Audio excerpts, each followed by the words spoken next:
अक्षय ये प्रिया कुछ मत बोलो तो। नहीं अक्षय प्लीज़ अक्षय मैं कंफर्टेबल नहीं हूँ प्लीज़। अगर तुम्हारे हीरो ने टच किया तो ऐसे ही छुई मुई बनकर खड़ी रहोगी। ये झिझक, ये हिचकिचाहट सब छोड़नी होगी तुम्हें। नर्वस हो जाओगी तो कैसे काम चलेगा? अक्षय प्लीज़। यूनिट के सारे लोग होंगे। अक्षय प्लीज़। खुद को भूल के कैरेक्टर में घुसना होगा।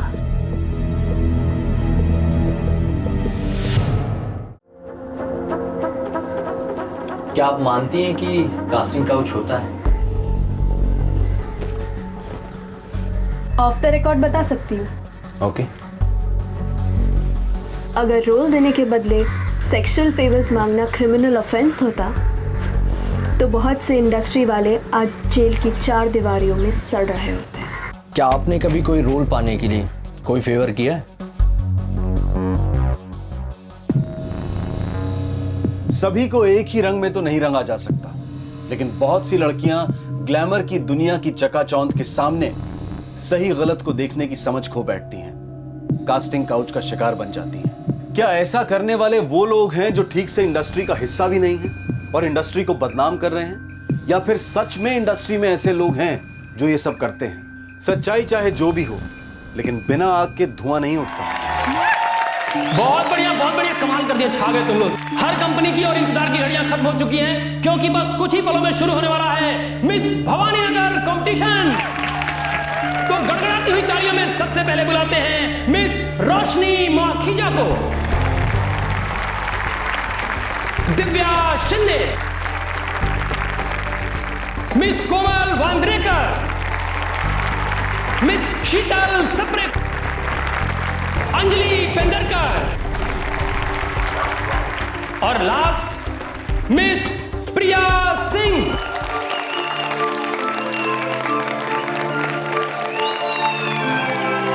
ऑल द बेस्ट सबको, गुड लक।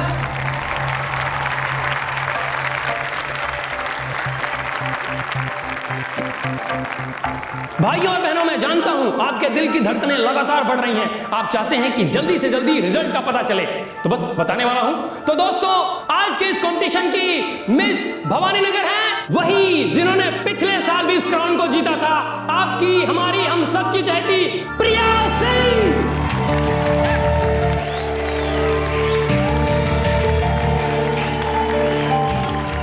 अब मैं मंच पर आमंत्रित करना चाहता हूं एक ऐसे शख्स को जो हैं तोलाराम कंपनी के मैनेजिंग डायरेक्टर और हमारे इस भवानी नगर समिति के चेयरपर्सन अक्षय तोलाराम जी। तालियां बजती रहे, तालियां बजती रहे।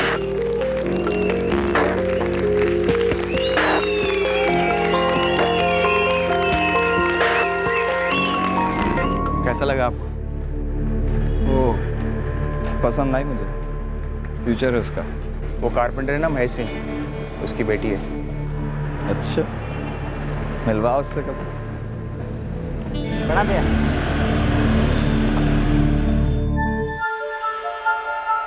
फर्स्ट ईयर में हूँ, BN college. Very good. Acting में इंटरेस्ट है?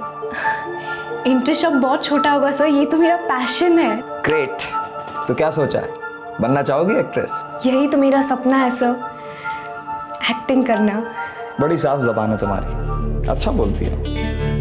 तुम्हें देखते ही लगा था कि तुम में वो बात है जिसे इंडस्ट्री में एक्स फैक्टर कहते हैं। Thank you so much sir. Sir नहीं प्रिया, अक्षय। वैसे टीवी और फिल्म के बड़े बड़े डायरेक्टर मेरे दोस्त हैं, उन्हें भी नए टैलेंट की जरूरत होती है, कहते रहते हैं अक्सर मुझसे। You should try. Sir I would love to, बहुत इच्छा है मेरी। तो अपनी इच्छा को बाहर निकालो, एक बढ़िया सा पोर्टफोलियो बनवाओ। कहाँ बनवाओगे? यहाँ बनाते हैं, उसके बाद सही जगह पर भेजता हूँ मैं तुम्हें। बाकी टैलेंट तो कूट कूट के भरा है भगवान ने। प्रिया, तुम स्टार हो स्टार, कोई नहीं रोक सकता तुम्हें। Note my words.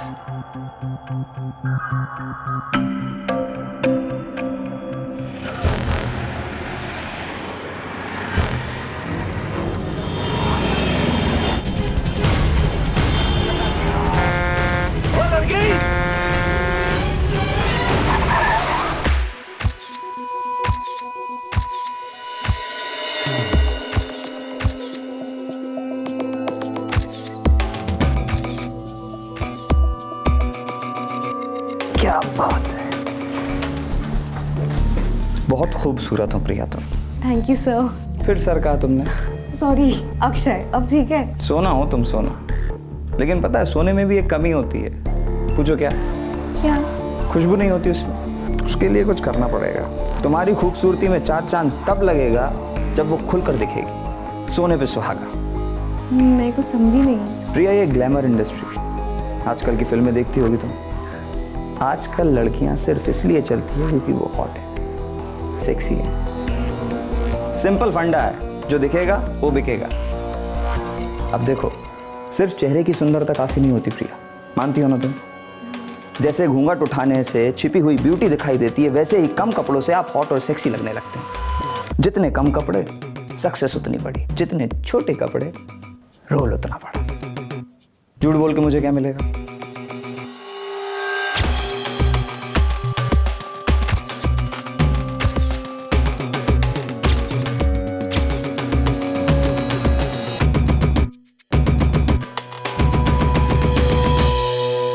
हॉट और सेक्सी।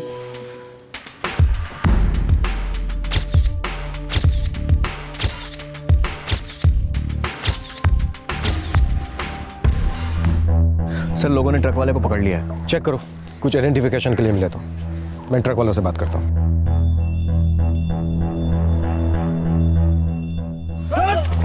रुको, छोड़ो रे, छोड़ो। साहब, ये ट्रक के ड्राइवर लोग हैं ना, हमेशा घोड़े पे सवार होते हैं। साहब, मैं सच कह रहा हूँ, मेरा यकीन कीजिए। मैंने हॉर्न भी बजाया और ब्रेक भी मारा, पर वो लड़की है कि सामने ही आ गई ट्रक के। वो लड़की! मैंने जोर से ब्रेक लगाया था, पर वो लड़की इतना नजदीक आ गई कि मैं ट्रक को संभाल ही नहीं सका और वो ट्रक के नीचे आ गई। कसम से साहब, वो लड़की वो खुद ही रास्तों के बीचों बीच आ गई थी, वरना ये तो गाड़ी सही चला रहा था साहब। सर, आईडी कार्ड मिला है। लड़की का नाम प्रिया सिंह है, घर का एड्रेस भी है। घर वालों को इन्फॉर्म कर दो। ये लोग बोल रहे हैं कि वो लड़की खुद ट्रक के नीचे आई, पर मामला कुछ और भी हो सकता है।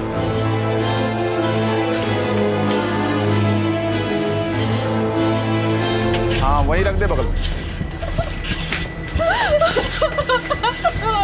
क्या हुआ कल्पना? मैं आपको फोन कर रही थी, लेकिन आपका फोन बंद था।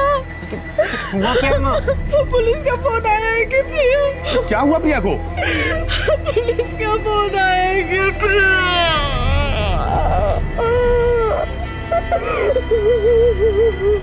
हाईवे पर ट्रक के नीचे आई। ड्राइवर और क्लीनर हमारी कस्टडी में है। उनका कहना है कि वो खुद ट्रक के सामने आई। ये क्या कह रहे हैं आप? हमें लगता है उसने सुसाइड किया है। मेरी बेटी बहुत खुश रहती थी साहब, हमेशा हंसती मुस्कुराती। ऐसी कोई बात नहीं जिससे वो सुसाइड करे। आज उसके परीक्षा का पहला दिन था साहब। हो सकता है ट्रक के ड्राइवर और क्लीनर झूठ बोल रहे हो, लेकिन क्लीनर का कहना है कि उसने दूर से देखा वो सड़क के किनारे किसी से बहस कर रही थी, और जैसे ही ट्रक पास में आया तो वो दौड़कर सड़क के बीच में आ गया।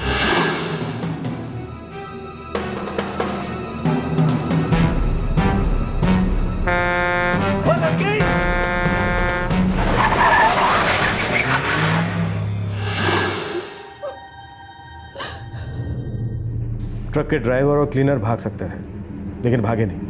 फिर भीड़ इकट्ठा हो गई और उन्हें मारने पीटने लगी। उसका किसी से कोई, मेरा मतलब समझ रहे ना आप, जिसकी वजह से वो ऐसा करने पर मजबूर हुई।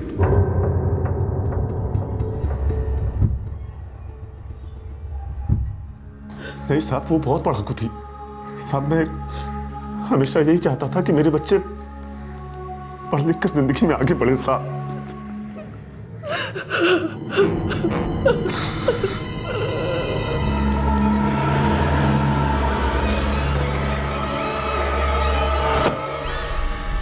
पता नहीं सब प्रिया किसी से प्यार करती थी या नहीं, बट हाँ, बहुत दिनों से ना वो क्लासेस बंक करने लग गई थी। किसी के साथ जाती थी वो? मैंने तो उसे कभी नहीं देखा सर। शायद चार्मी को पता हो, वो उसकी बहुत अच्छी फ्रेंड थी। सर, कोई आइडिया नहीं कि प्रिया किसके साथ जाती थी, लेकिन उसने बोला था कि उसको किसी बड़ी मूवी में ब्रेक मिलने वाला है। अच्छा किसकी मूवी मिल रही है ये तो बता दे। Top secret, big director, big break darling. अच्छा चल, कम से कम हीरो का नाम तो बता। अरे सब्र तो कर चाहनी, जब फाइनल हो जाएगा ना तो सबसे पहले तुझे ही बताऊंगी, ठीक है? ये 1 महीने पहले की बात है। पिछले 15-20 दिनों से वो कुछ परेशान सी थी और उसने बातचीत करना भी कम कर दिया था।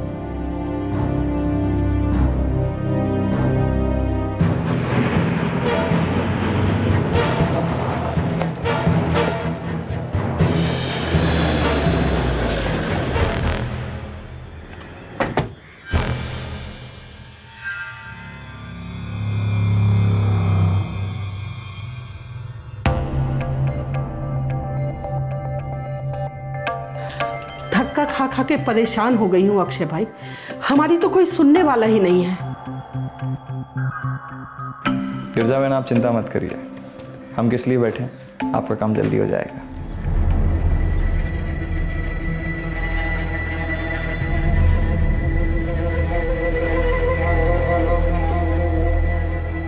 किसी फिल्म के ब्रेक का तो मुझे पता नहीं, पर हाँ प्रिया हमारे चौर की सबसे खूबसूरत और सुंदर लड़की थी। 2 साल से लगातार हमारे इधर की ब्यूटी कॉन्टेस्ट भी जीत रही थी। किसी के साथ कोई चक्कर वक्कर तो नहीं था? सर ये तो मुझे नहीं पता।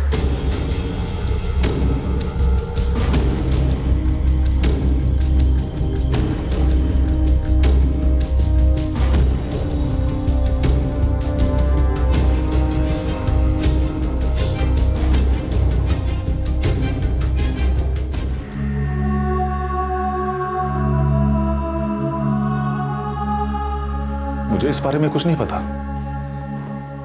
तुझे कुछ बताया था प्रिया ने इस एक्टिंग वैक्टिंग के बारे में? नहीं पापा, मुझे प्रिया ने एक्टिंग के बारे में कभी कुछ भी नहीं बताया था। उसने अपनी एक फ्रेंड को बताया था कि उसे किसी फिल्म में ब्रेक मिलने वाला था। तुम्हें बताया था इस बारे में कुछ? नहीं तो उसकी फ्रेंड ने हमें यह भी बताया कि पिछले 15-20 दिन से वो कुछ डिस्टर्ब थी।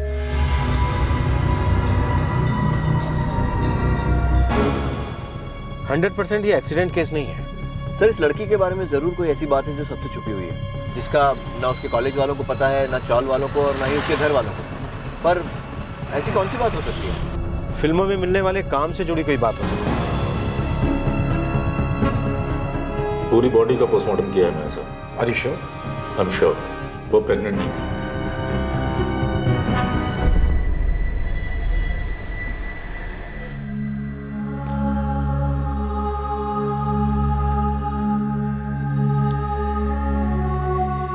परेशान थी और मुझे पता ही नहीं चला।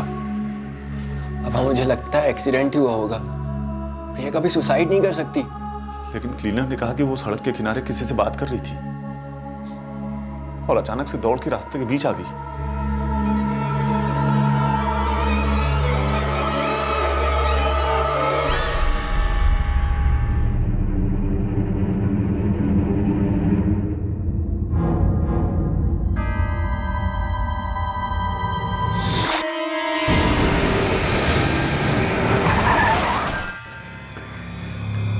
क्या हुआ अक्षय?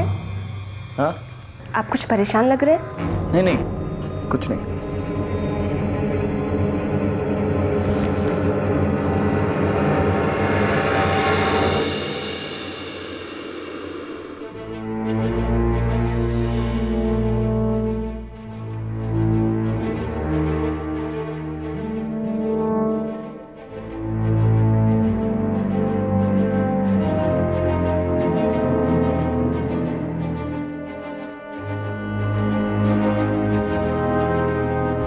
मुझे पता था कि प्रिया क्यों परेशान थी। क्यों परेशान थी वो?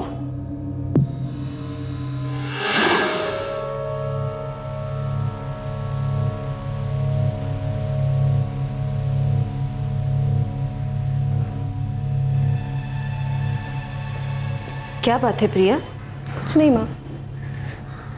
प्रिया, मैं कुछ दिनों से देख रही हूँ ना तुम ठीक से खाना खा रही हो, ना किसी से बात कर रही हो।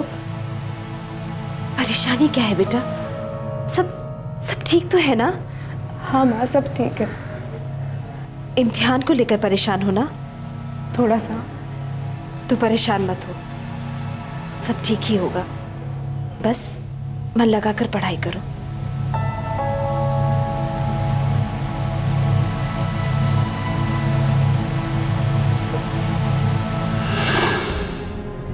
मुझे तो यही पता था कि प्रिया अपने इम्तिहान को लेकर परेशान थी। फिर किस बात से परेशान थी वो?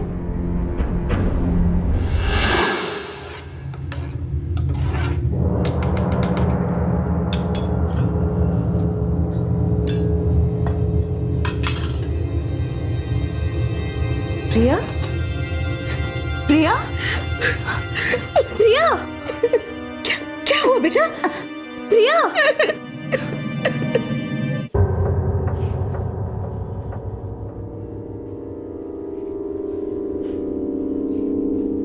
कब से चल रहा है ये सब प्रिया? उस चॉल के कंपटीशन के बाद मैं उसे मिली थी।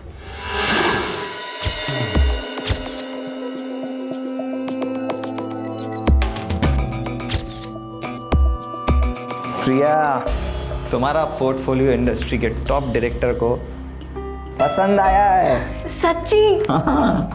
लेकिन मैं उनका नाम नहीं बताऊंगा। Please, नहीं, सुनो, बताओ ना, सुनो इस बार- मेरी बात सुनो। जैसे ही फाइनल हो जाएगा तो मैं खुद ब खुद पता चल जाएगा। बताओ ना प्लीज। अभी नहीं। मुझे लगता है तुम फिल्म में फाइनल हो जाओगी। सच में? और बड़ी स्माइल।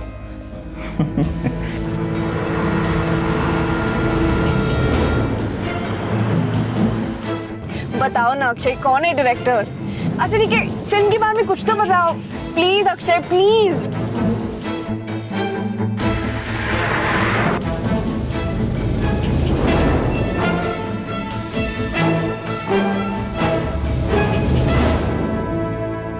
बताओ ना अक्षय, किससे मिलवा रहे हो? प्लीज अक्षय बताओ ना, कुछ तो बोलो। पेशेंस, धैर्य, सब्र, इनमें बड़ी ताकत है और तुम्हें जल्दबाजी बहुत रहती है।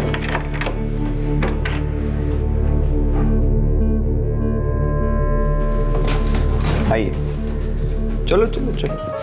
अक्षय, आपने तो कहा था कि आप किसी डायरेक्टर से मिलवाने वाले हो ना, तो आपने ये रूम क्यों बुक करवाया है? बहुत सवाल करती हो तुम। बैठो। मिलवाने वाला था लेकिन प्लान पोस्टपोन किया। क्यों? क्योंकि तुम्हारा हीरो कोई सुपरस्टार होगा। सच्ची में? हाँ, वो भी टॉप का सुपरस्टार, पर नाम मत पूछना अभी। कहीं वो कोई गैस नहीं, गैस मत करना, नहीं तो सरप्राइज का मजा किरकिरा हो जाएगा। हाँ, आओ इधर देखो। Priya, the next superstar. क्या पता कल मिलो नहीं मिलो। ला ला ला ला ला ला ला ला। Thank you. थोड़ा।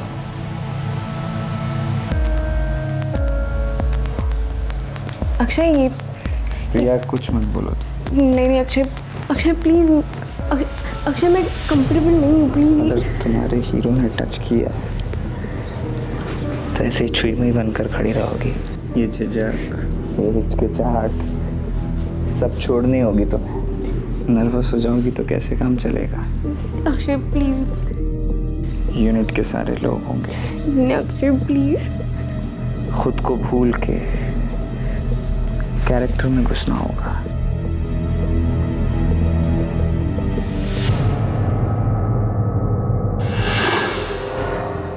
प्रिया, कौन सी फिल्म करने वाली थी तुम?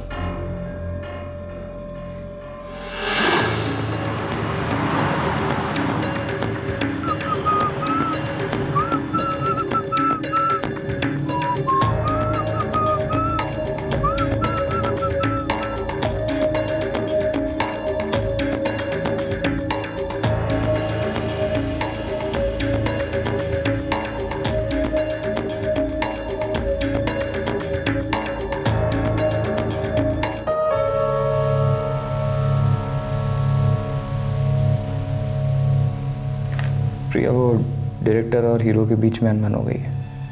फिलहाल फिल्म पोस्टपोन हो गई। अक्षय, अब तक आपने मुझे डायरेक्टर और हीरो के नाम भी नहीं बताए। जब तक मामला फाइनल नहीं हो जाता प्रिया, मैं नहीं बता सकता। पर तुम चिंता मत करो, मैं तुम्हें बड़ा ब्रेक जरूर दिलवा कर रहूँगा। Trust me.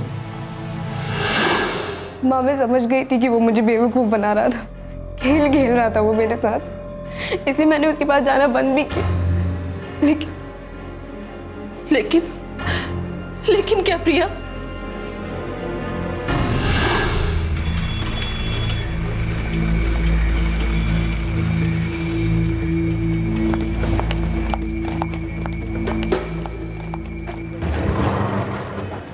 प्रिया, अक्षय भाई ने तुम्हें बुलाया है। नहीं, मुझे कॉलेज जाना है, जब टाइम मिलेगा मैं आ जाऊंगी। बहुत अर्जेंट है, कुछ ज़रूरी बात करनी है। प्रिया तुम मुझसे दूर क्यों भाग रही हो? अक्षय, मुझसे गलती हो गई, बहुत गलत थी मैं। आप एक शादीशुदा आदमी है ना, देखिए मुझे माफ़ कीजिए, मुझे फिल्म से नहीं हुई। तुम्हें मतलब मुझ पे भरोसा नहीं रहा? नहीं, मुझे कोई इंटरेस्ट ही नहीं है। इंटरेस्ट नहीं मतलब क्या मतलब? तो मतलब तुम मुझसे अलग हो रही हो? क्या मतलब अलग हो रहे हैं? तुमने सिर्फ मेरे शरीर का इस्तेमाल किया, समझे? फिल्मों में ब्रेक का नाम लेके मुझे बेवकूफ़ बनाते रहे। देखिए मुझे कुछ नहीं चाहिए, मुझे कोई ब्रेक नहीं चाहिए, प्लीज़ मुझे जाने दीजिए। अरे इतना आसान नहीं है मुझसे अलग होना, इतनी आसानी से थोड़ी तुम जा सकती हो। एक चीज़ दिखाते हैं तुम्हें।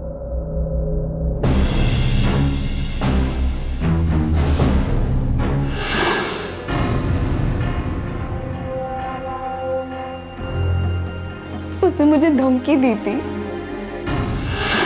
अब सोचो, ये वीडियो अगर तुम्हारे माँ बाप भाई इनके पास पहुंच जाए, क्या बीतेगी उन पे?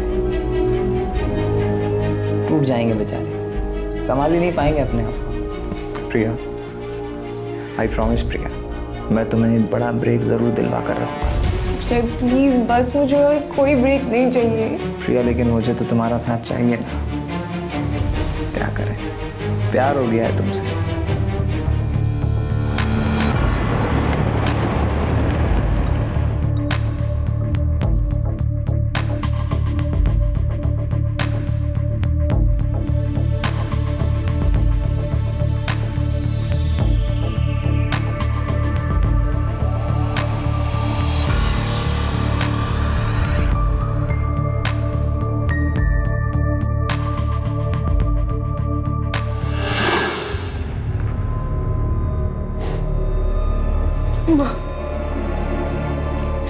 माँ, मैं बेवकूफ थी जो उसकी बातों में आ गई।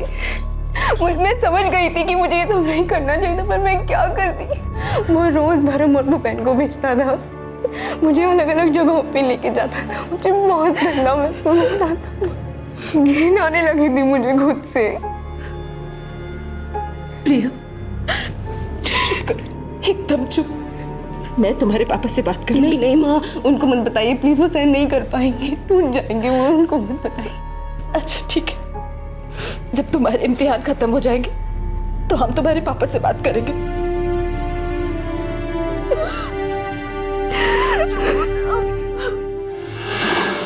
मैंने सोचा कि इम्तिहान के बाद बात करेंगे,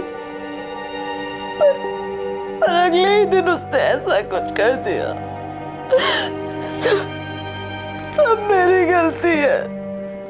तुम उसी समय मुझे ये बात बता सकती थी कल्पना। बता सकती थी, पर मालूम नहीं क्यों नहीं बताया मैंने। मुझे क्या पता था कि प्रिया ऐसा कुछ कर देगी, हमें छोड़कर चले जाएगी वो।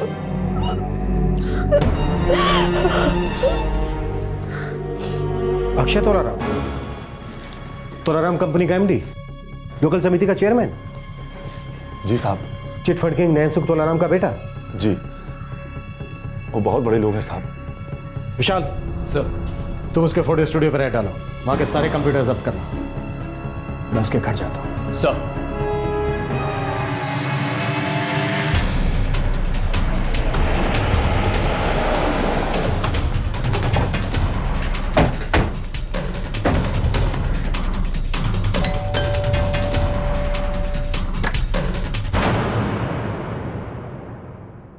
अंदाजा भी नहीं है क्या करना है, किसके साथ कर रहे हैं। क्या लगा रखा आप लोगों ने? आप जानते नहीं हम कितने इज्जतदार लोग हैं। जी, आपके बेटे ने आपकी इज्जत पर चार चांद लगाने का काम किया है। क्या? कैसा चार चांद? बाबूजी पता नहीं किस बात का इल्जाम लगा रहे हैं ये मुझ पे। बिना किसी सबूत के उठा रहे हैं तुम। लेके जाओ इसे। कैसे? देखिए मैं ऊपर तक जाऊंगा, देख लूंगा आप लोगों को मैं। जरूर, मैं इसका सारा कच्चा चिट्ठा ऊपर तक भेज दूंगा।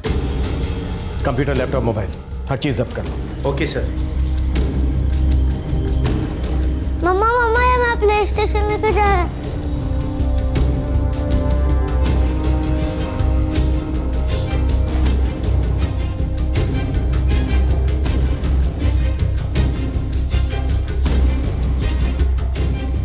के 2 ही कैमरे हैं साहब। सब प्रिंट्स भी निकाल, सारे फोटोग्राफ्स के।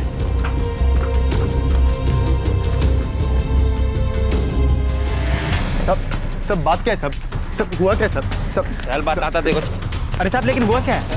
लेकिन हुआ क्या है साहब?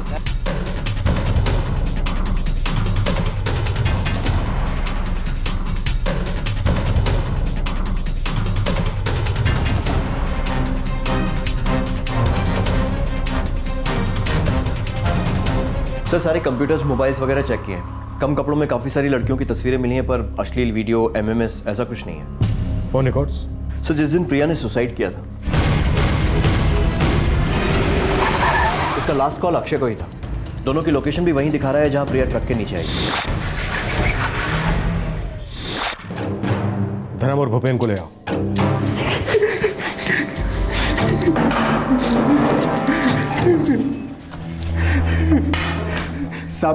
सब सच बताता हूँ। अक्षय भाई ने ऐसी बहुत सी लड़की लोग को फंसाया है। पर हमने कुछ भी ऐसा वैसा नहीं किया लड़की के साथ। अच्छी चमचागिरी नहीं भाई। कहाँ लेकर जाता था वो लड़कियों को? सब वो अलग अलग लॉज में, होटल में। प्रिया को भी लेकर गया? जी सर। सारी लॉज और होटल के नाम बताओ।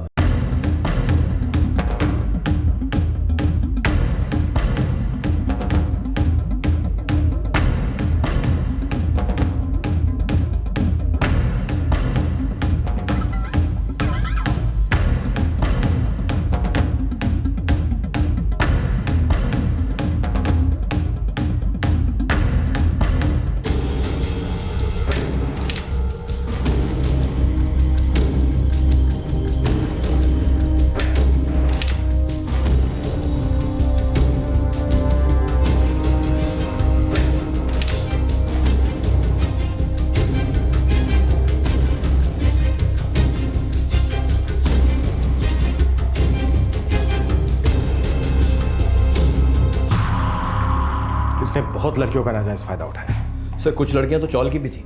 अजीब है ना उन्होंने इसके बारे में आपस में कोई बात की, ना ही कोई कंप्लेन की। सर पावरफुल आदमी है और बाप का भी बड़ा रसूख है। इसके रसूख को थोड़ा सुखाते हैं। ले आओ इसे। ए फिल्मी चक्कर, एक भी झूठ बोला ना तो तेरी हड्डी पसली कर दूं। पुलिस थाने के स्पेशल इफेक्ट नहीं देखे हैं तूने अभी तक? चल बोल, प्रिया ने तेरी वजह से सुसाइड किया ना? सर मैं झूठ नहीं बोल रहा हूँ सर। मैं मानता हूँ सर प्रिया के साथ मेरे संबंध। मैं ये भी मानता हूँ सर कि फिल्मों में ब्रेक दिलाने के लिए मैंने प्रिया को वादा किया था, पर सर संबंध है। तूने सब लड़कियों को बहला फुसलाकर उनके साथ शारीरिक संबंध बनाए। मैंने प्रिया को कभी सुसाइड के लिए मजबूर नहीं किया सर। मुझे कभी नहीं लगा था कि वो सुसाइड कर लेगी। तूने उसे इतना टॉर्चर किया कि वो इस सब करने पर मजबूर हो गई।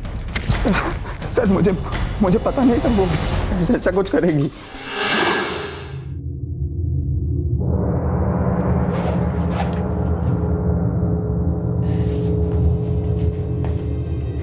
माँ, मैं एग्जाम के लिए जा रही हूँ। प्रिया, शांत मन से इम्तिहान देना। हम इम्तिहान के बाद तुम्हारे पापा से बात करेंगे। खुश रहो।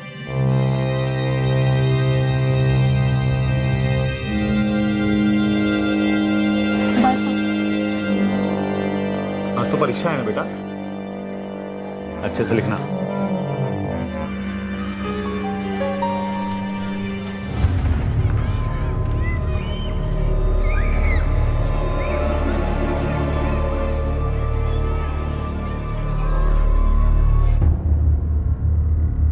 पेपर कैसा गया तेरा? ओके था यार। अच्छा, तेरी मूवी कब से शुरू हो रही है? उसके बारे में अब तक कुछ नहीं पता। क्या हुआ प्रिया? तू कुछ डिस्टर्ब है क्या आजकल? नहीं ऐसी कोई बात नहीं है। मैं निकलती हूँ। Okay bye, take care.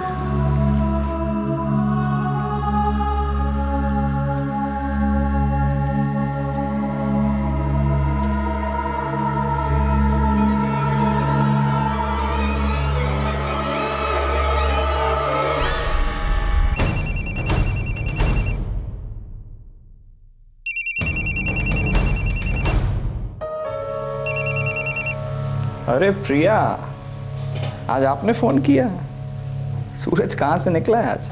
Akshay मुझे तुमसे मिलना है अभी। बोलो कहाँ हो तुम, पिक कर लेता हूँ।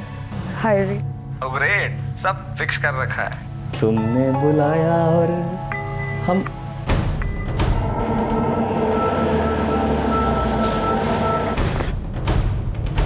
आइए मैडम, बैठिए। मुझे यहीं पे बात करनी है। अरे आजा अंदर। अक्षय, मुझे यहीं पे बात करनी है। ओहो, क्या बात है, क्या बात है। बड़ी बदली हुई लग रही हो, तेवर ही बदल गए। वीडियो तो हाथ नहीं लग गया कहीं? अक्षय, तुमने मुझे कहा था कि तुम मुझे फिल्मों में काम दिलवाओगे। तुमने सिर्फ मुझे बेवकूफ बनाया, मेरे वीडियोस बनाए और मुझे ब्लैकमेल किया। देखो अक्षय, मुझे सारे के सारे वीडियोस चाहिए अभी के अभी। दिमाग खराब हो गया है तेरा? हाँ, क्यों दूं मैं वीडियो? अभी जी नहीं भरा मेरा, ये सब और चलने देना। मैं नहीं जी सकती और। तुम क्यों मेरी जिंदगी बर्बाद करना चाहते हो अक्षय? प्लीज। चल ठीक है, दे दूंगा मैं तुझे वीडियो। Thank you. लेकिन तुम मुझसे मिलना बंद तो नहीं करोगी ना? नहीं, क्योंकि क्या है ना, वो वीडियो की कई कॉपीज बना रखी है मैंने। अक्षय, तुम एक शादीशुदा आदमी हो, एक बच्चे के पिता हो तुम। धमकी दे रही है मुझे? बीवी बच्चों की धमकी दे रही है? उनके पास जाके बोलना है तुझे? हाँ, जा जा जाके बोल दे, बोल दे।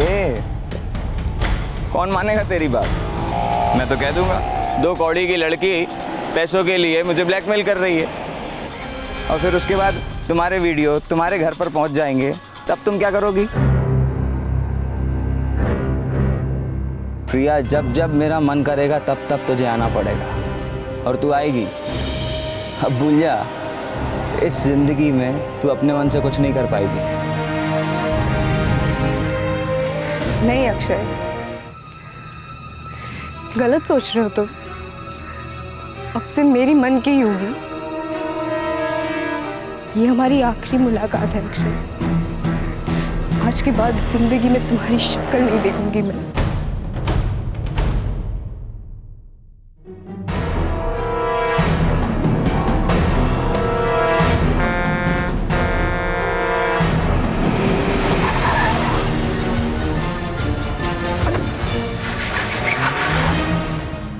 कहाँ हैं सारे वीडियोस? सर सब मिटा दिए। लेके जाओ इसे। चल। सर, कम से कम 7-8 लड़के हैं जिनको एक्सप्लॉइट किया है इसने, ज़्यादा भी हो सकती हैं। हमें उनसे बात करनी चाहिए। नहीं, ऐसे लड़कियां परेशान हो सकती हैं। शायद हमें किसी साइकोलॉजिस्ट को साथ में रखना चाहिए।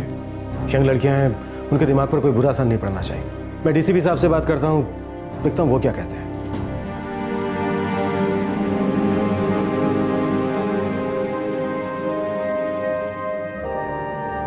बहुत बड़ी गलती हो गई मुझसे।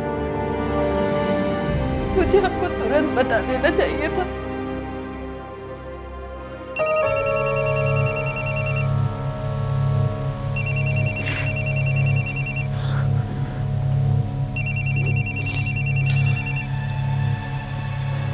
हेलो, महेश सिंह बोल रहा हूँ। नैन सुख तोलाराम बोल रहा हूँ। जो होना था सो हो चुका, उसे बदला तो जा नहीं सकता, लेकिन मेरे बेटे की जिंदगी खराब हो रही है, इसलिए तो केस वापस ले ले।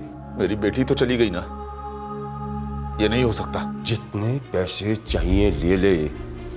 और एक बात और सुन महेश सिंह, मैं तो अपने बेटे को किसी ना किसी तरीके से छुड़वा ही लूंगा, लेकिन अगर तू केस वापस ले लेगा तो तेरा टाइम भी बचेगा और तुझे पैसे भी मिल जाएंगे। नहीं तो जिंदगी भर लकड़ी छील छील कर कितना पैसा कमा लेगा तू? मेरी फिक्र छोड़ो, अपनी देखो। जो कर सकते हो कर लो। अब आपके बेटे को तो बाहर निकलने नहीं दूंगा कभी।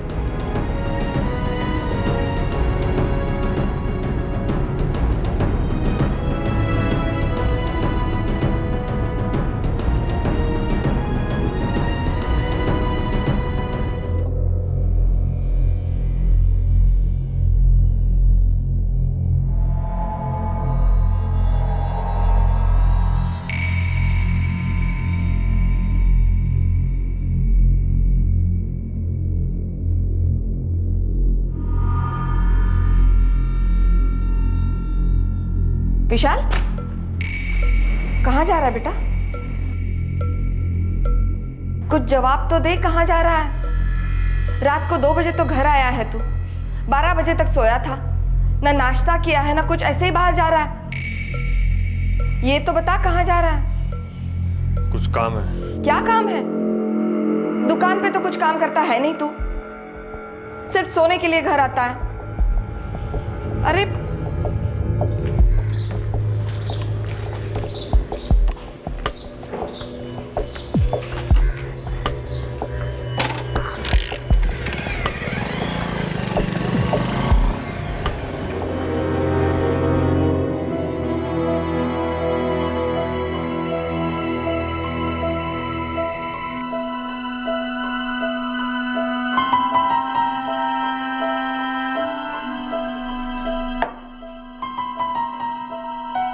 कुछ बिना बोले ही चला गया। नाक में दम करके रखा है इस लड़के ने। आप कुछ करते क्यों नहीं? क्या करूं? सारे शहर में मेरी पगड़ी उछाल चुका है वो। उनको तो कैसे रोकूं उसे? माँ, ये भाई की उधारी का नाटक बहुत बढ़ चुका है। घर से पैसे मिलने बंद हो गए तो बाहर हाथ फैलाने लगे हैं वो। अभी पिछले हफ्ते की बात है, करमवीर जी दुकान पर आए थे।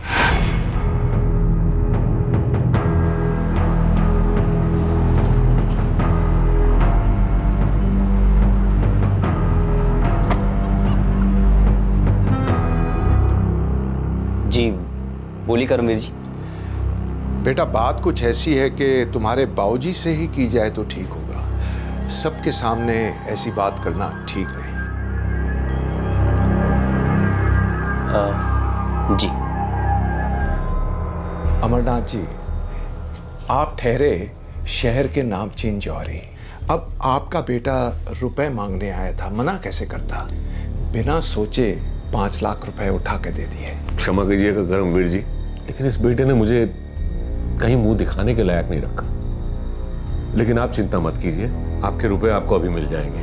न जाने क्या क्या सुनने में आ रहा है विशाल के बारे में, पर अगर मुझे पता होता कि आपने पैसा देना बंद कर दिया है तो मैं कभी उसकी मदद नहीं करता। बस बस करमवीर जी, और ज्यादा शर्मिंदा मत कीजिए मुझे। जी सेठ जी। गोवर्धन, सेठ जी को 5 लाख रुपए दे दो। जी सेठ जी। करमवीर जी, अगली बार अगर मेरा बेटा आपके पास पैसे मांगने आए तो उसे कोई मदद मत कीजिएगा। आगे से ऐसा कभी नहीं होगा अमरनाथ जी। चलता हूं। क्या समझाऊं, कैसे समझाऊं? कहने को तो बड़ा लड़का है पर किसी काम का नहीं है। एक अमीर बाप जिसका अपने शहर में नाम है, इज्जत है, अपने बड़े बेटे की करतूतों से परेशान था। बेटा कोई 15-16 साल का नहीं, 30 बरस का जवान था, नशे का आदी था। माँ बाप और छोटे भाई सबके लिए विशाल को यह समझाना बहुत मुश्किल था कि वो अपनी जिंदगी बर्बाद कर रहा है। और एक दिन विशाल दोपहर में घर से बाहर निकला और अगले दिन सुबह तक घर नहीं लौटा। क्या यह कोई दस्तक थी? क्या कुछ ऐसा हो चुका था जिसकी दस्तक शायद घर में सबने सुनी थी? नहीं माँ जी, विशाल भैया तो रात को घर आए ही नहीं।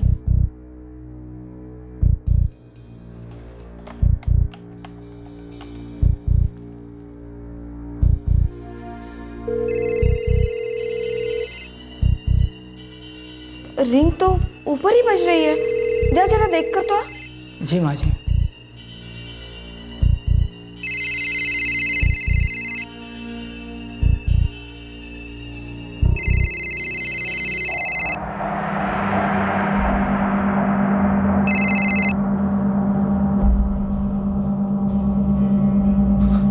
माँ जी, विशाल भैया तो फोन घर पर ही छोड़ गए। क्या?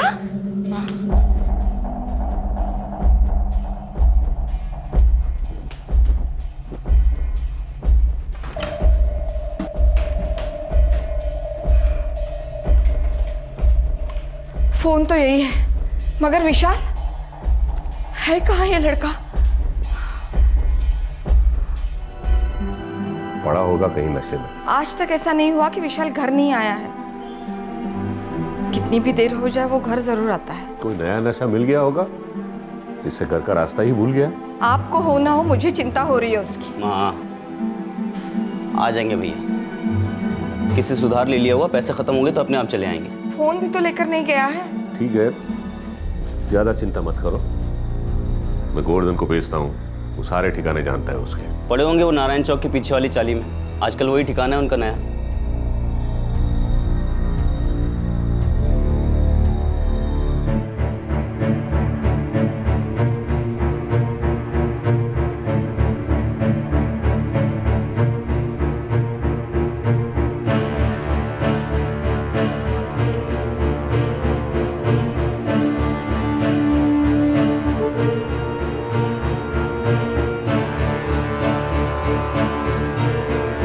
वीरेन, अब मुझे चिंता होने लगी है। वो वहां भी नहीं है जहाँ हमेशा जाता है, कहीं कुछ हो न गया हो।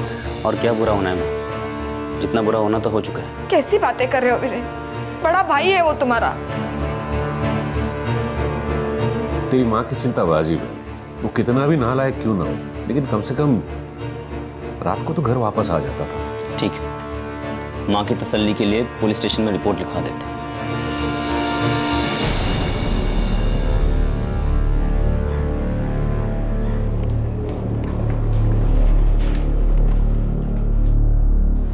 सर सच कहूँ तो विशाल भैया नशे के आदी थे, ड्रग्स, दारू, कुछ भी। कितने सालों से? काफी सालों से, लेकिन हमें 5 साल पहले ये बात का पता चला।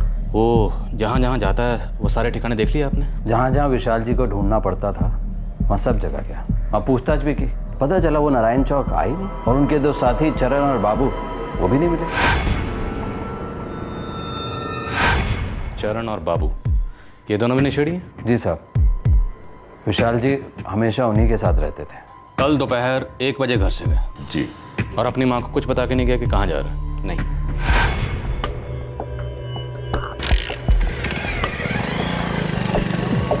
और अपना फोन घर पर ही छोड़ के गया? जी, माँ ने सुबह फोन लगाया तो फोन घर पर ही था, शायद भूल गया होगा। सिंह, फोन की लोकेशन पता करो, वेरीफाई करो कि फोन रात को घर पर ही था या वो रात को बाहर से घर पर कहीं आया और उसके बाद कुछ हुआ।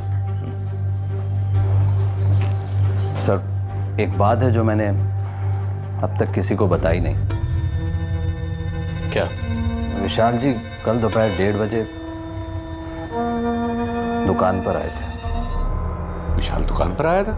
जी सेठ जी। ये बात तुमने अब तक छिपाई? गोल्डन, कल से अब तक तुम कुछ बोले ही नहीं। सेठ जी, विशाल जी को रुपयों की जरूरत थी।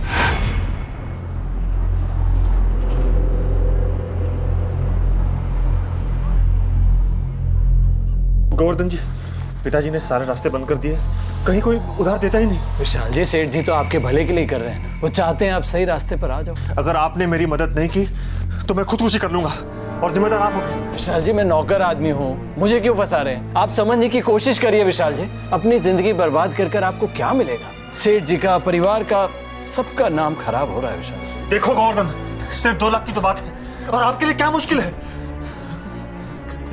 देखिए, अगर आपने मेरी मदद नहीं की तो वो लोग मुझे मार देंगे। प्लीज मुझे बचा लीजिए, प्लीज, मैं आपके आगे हाथ जोड़ता हूँ, मुझे बचा लीजिए। विशाल जी, मेरे पेट पर लात क्यों मार रहे हैं? सेठ जी को पता चल गया तो? पिताजी को कुछ नहीं पता चलेगा, सिर्फ 2 लाख की तो बात है, आपके लिए क्या मुश्किल है? दे दीजिए ना, दे दीजिए ना। मुझे कुछ समझ में ही नहीं आया क्या करूं। विशाल जी हाथ जोड़ रहे थे, मालिक का बेटा जिंदगी की भीख मांग रहा था। मैं कमजोर पड़ गया जी और मैंने 2 लाख रुपए उसे दे दिया। क्या किया तुमने गोवर्धन? मुझे तो बता दे, उसे मेरे पास ले आते तुम। सेठ जी बहुत बुरी हालत में थे वो। उनकी हालत कब बुरी नहीं होती गोवर्धन अंकल? आपको बिल्कुल उन पर तरस नहीं खाना चाहिए था। मजबूरी थी सर, बार बार बोल रहे थे वो लोग उन्हें मार डालेंगे। कुछ पता है आपको कौन थे वो लोग जो उसे धमका रहे थे? बताया नहीं जी। क्या आपका बेटा अक्सर इधर उधर से पैसे मांगता रहता है? जी, मेरा बेटा शराब और नशे के लिए कुछ भी कर सकता था। तंग आ चुका था मैं उससे, मैंने उसे पैसे देना बंद किया तो मेरा नाम इस्तेमाल करके लोगों से पैसे उठाता था। लेनदार दरवाजे पे आके खड़े रह जाते थे, बहुत ही शर्मिंदा होना पड़ता था मुझे। सर जरूर भाई ने किसी गुंडे या मवाली से पैसे लिए होंगे और फंस गए, इसलिए हमको ये दिन देखना पड़ रहा है। कोई फोटो लाए आप उनकी? गोवर्धन अंकल,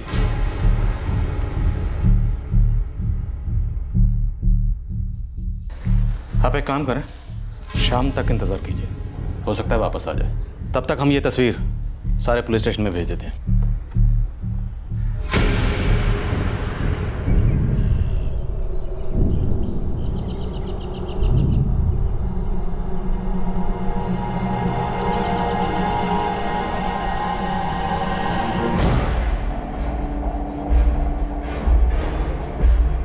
सर बॉडी के पास से तो कुछ नहीं मिला है और ना ही कोई उसकी आईडी मिली है। सर गुमशुदा लोगों की लिस्ट को चेक किया तो गांधी चौक थाने से एक फोटो आया था सर, विशाल गोयंका नाम का। सर ये लाश के चेहरे से मिलता। गांधी चौक थाने को खबर कर दो। जी सर।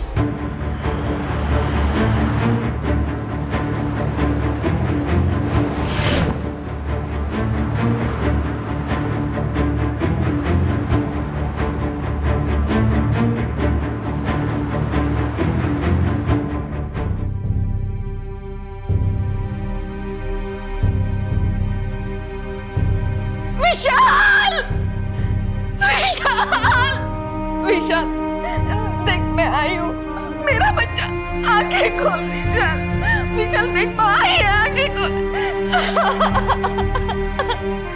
विशाल आंखें खोल।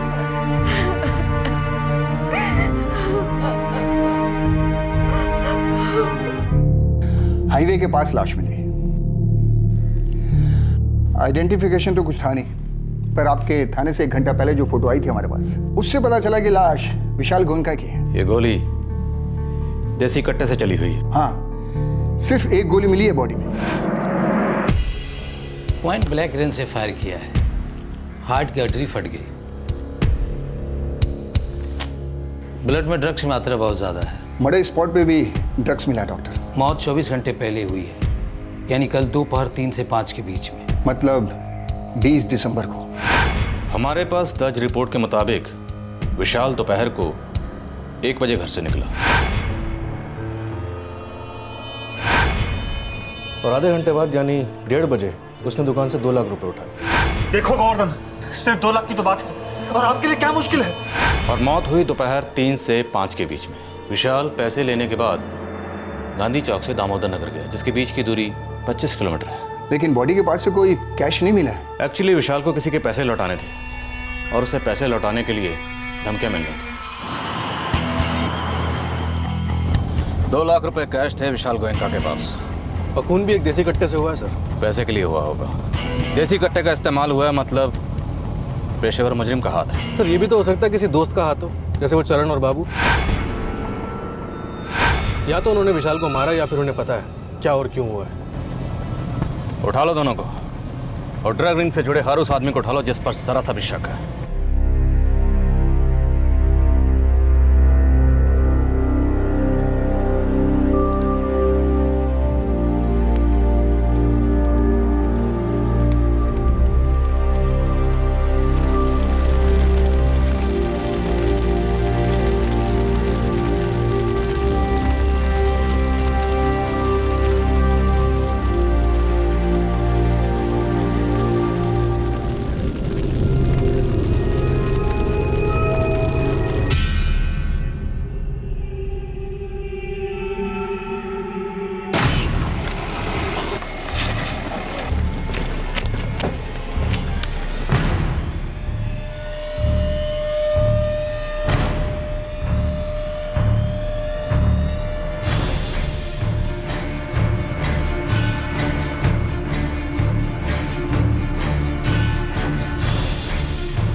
चरण और बाबू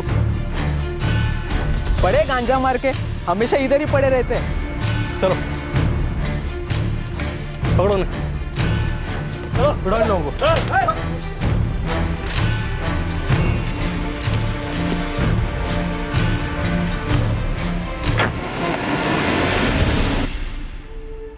साहब विशाल का उठना बैठना था हमारे साथ, लेकिन हमको तो यह भी नहीं मालूम कि यह सब कब हुआ। कब की बात है ये? परसों। परसों? परसों? साहब परसों तो हमें मिला भी नहीं था। हाँ साहब, अम्मा कसम। ओ अम्मा के जनो, ये बोलो विशाल गोयंका को क्यों मारा और वो 2 लाख रुपए कहाँ हैं जो तुम लोग ने उससे चुराए? हमें कुछ नहीं मालूम साहब, सच्ची में कुछ नहीं मालूम। इनकी खातिरदारी करो, जरा इनका नशा उतारो। लेके जाएंगे, चलो इधर साहब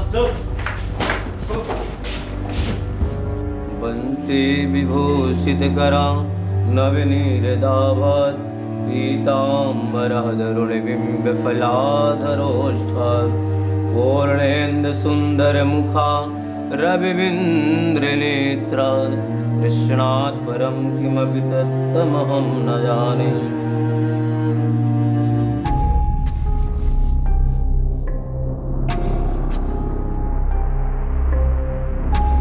भावना नहीं आई? वो शमशान से ही चली गई।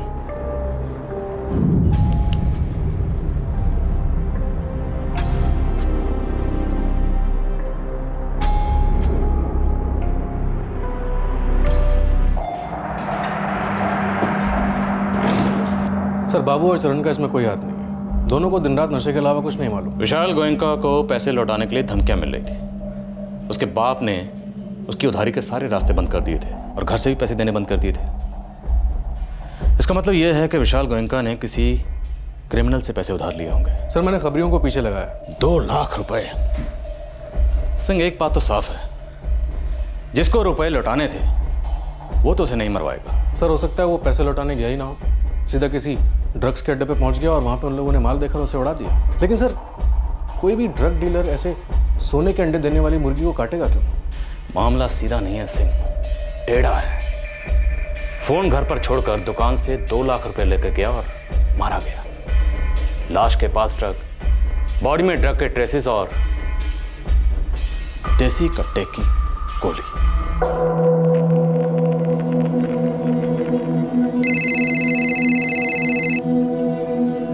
आसमान बोल। हाँ साहब, सुपारी वाला मामला हो सकता है साहब, पर अभी तक कुछ पक्का नहीं है। हाँ, पर एक खबर है जो शायद आपके काम की हो सकती है। क्या?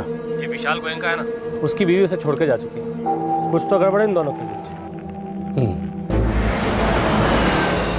मुझे शक है कि घर के अंदर का कोई एंगल है और हम लोग सिर्फ बाहर का एंगल देख रहे हैं। सिंह, कहीं ऐसा तो नहीं घर के अंदर कुछ गड़बड़ है और ये लोग हमसे कुछ छुपा रहे हैं?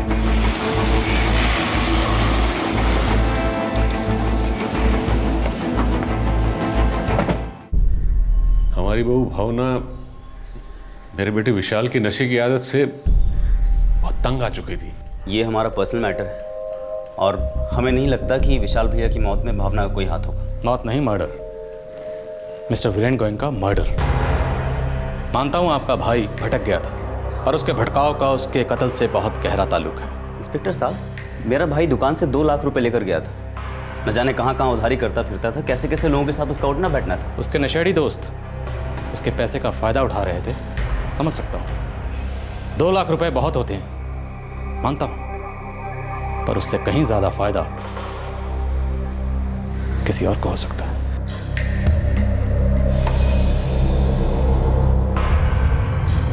विशाल की पत्नी भावना कहाँ रहती है?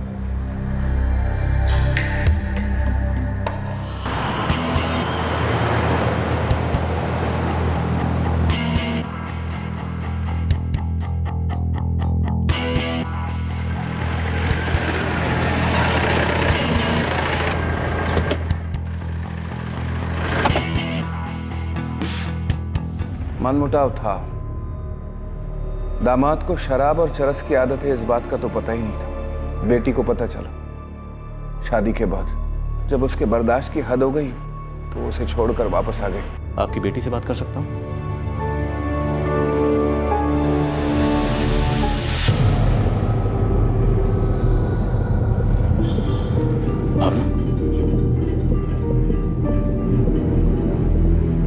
भावना, क्या आप सिर्फ नशे की लत की वजह से अपने पति से अलग हुई थी? जी।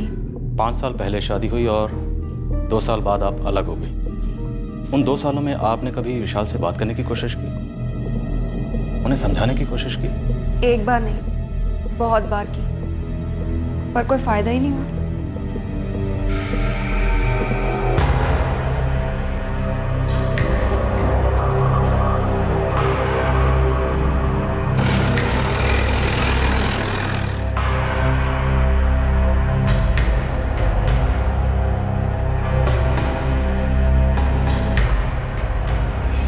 बेटा सच सच बताओ, और कोई बात थी? नहीं पापा। बेटा मैं जानता हूं कि तुम मुझसे सच नहीं बोल रही हो। तुमने आज तक इस रिश्ते के बारे में मुझसे कभी सच नहीं कहा।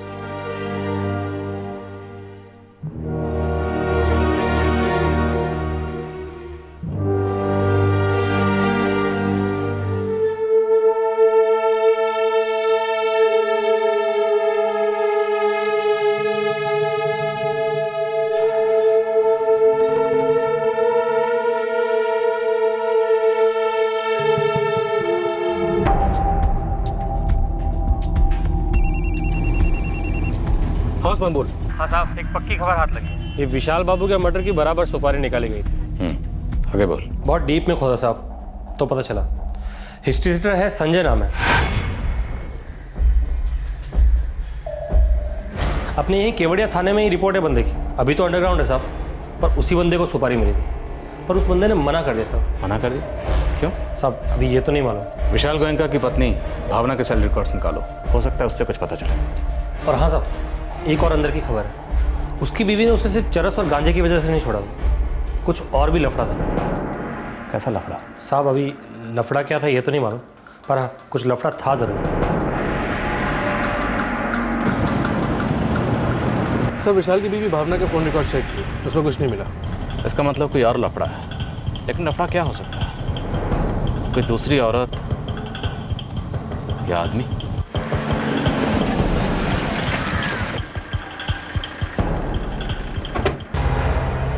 और क्या पूछना है आपको? मेरी बेटी बता चुकी है कि उसने अपने पति को क्यों छोड़ा। पिछले 3 साल से वो ना उनसे मिली है ना उनके परिवार वालों से। सिर्फ एक बार गई थी अंतिम संस्कार के लिए, वो भी रिवाज है इसलिए जाना पड़ा। आपकी बेटी ने कभी भी अपने पति से कांटेक्ट नहीं किया, ये रिकॉर्ड्स हैं हमारे पास, हम जानते हैं, ये सच है। हमें इनसे सिर्फ ये जानना है कि ये क्या छुपा रही हैं। क्या इनके पति का किसी दूसरी औरत के साथ चक्कर था, या फिर कुछ और बात है जो आप जानते हैं हम नहीं जानते? क्योंकि अगर वाकई कोई और बात है तो हमारे लिए उस बात को जानना बहुत ज़रूरी है। एक बात पक्की है, आपने सिर्फ नशे की आदत की वजह से अपने पति को नहीं छोड़ा, राइट?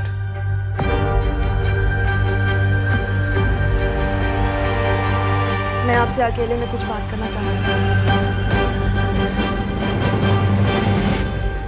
पति पत्नी का जैसा रिश्ता होता है वैसा रिश्ता हम दोनों के बीच कभी था ही नहीं। शादी के बाद पता चला कि सिर्फ माँ बाप के कहने पर उन्होंने मुझसे शादी की थी।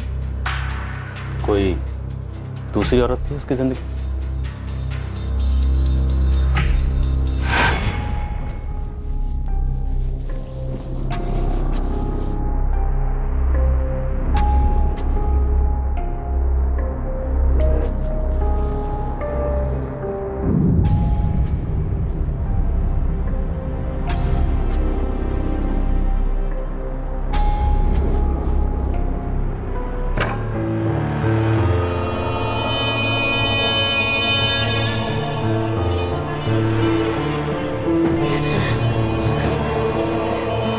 शादी क्यों की मुझसे? अगर चाहते नहीं थे तो मुझसे शादी क्यों की? मैंने अपनी मर्जी से नहीं की। अपनी मर्जी से नहीं की तो अपने घर वालों को बताना था। अरे मुझे ही बता देते। चाहती क्या हो मुझसे? वही जो एक पत्नी अपने पति से चाहती। आप क्यों मुझसे इतना दूर रहते हो? क्यों मुझसे कभी बात नहीं करते? क्या शराब और ड्रग्स के अलावा आपको कुछ अच्छा नहीं लगता?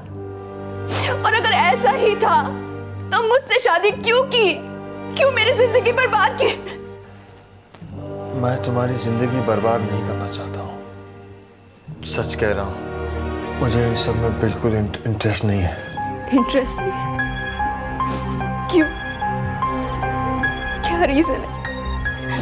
सच बताइए, सच बताइए प्लीज, सच बताइए।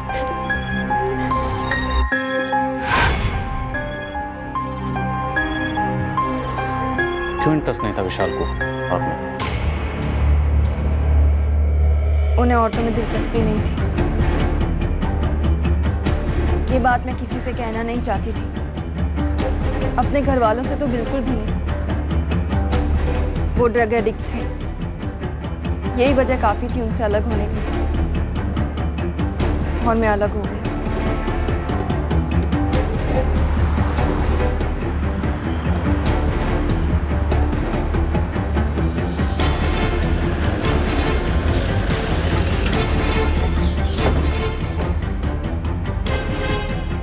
हमें भी ये बात पता चली थी।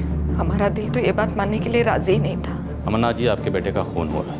यह खून या तो किसी दुश्मनी की वजह से किया गया, या फिर किसी लालच में, या फिर कोई है जिसे आपके बेटे विशाल की मौत से फायदा ही फायदा होगा। आप कहना क्या चाहते हैं?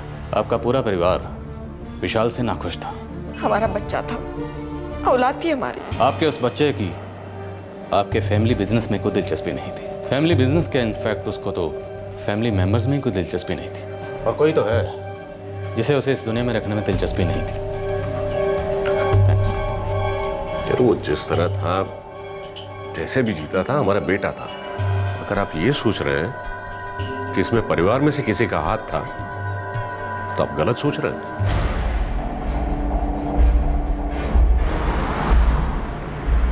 इस गोयनका फैमिली के अंदर बाहर की सारी डिटेल्स ढूंढ निकालो। कोई नहीं बचना चाहिए, माँ बाप भाई कोई भी। कोई ऐसी बात नहीं होनी चाहिए जो हमें ना पता हो। यस सर, घर का ही कोई है जो ये गेम खेल चुका है, पक्का है।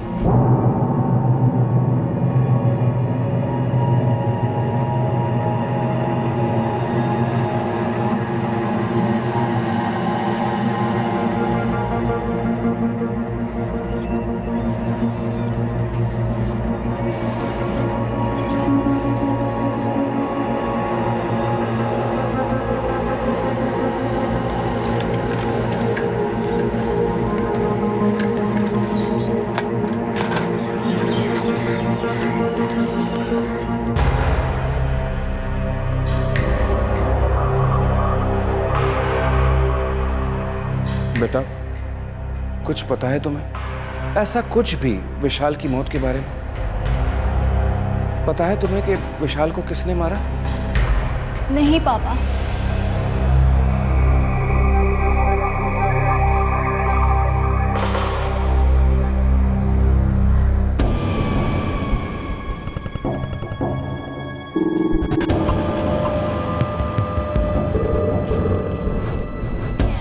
हाँ साहब, संजय यहाँ पर है, गुलबहार रेस्टोरेंट में साहब, ये सेवाधाम रोड पर साहब।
सब सच्ची में मुझे नहीं पता कि मर्डर किसने किया साहब। अभी तो मैंने तुमसे कुछ पूछा भी नहीं और तो सीधा मर्डर पे आ गया। वो साहब विशाल गोयनका का खबर मैंने अखबार में पढ़ा था, तभी मैं समझ गया था इसमें मैं जरूर फंसेगा। लेकिन साहब माँ कसम मैं सच कह रहा हूँ साहब, इसमें मेरा कोई हाथ नहीं है।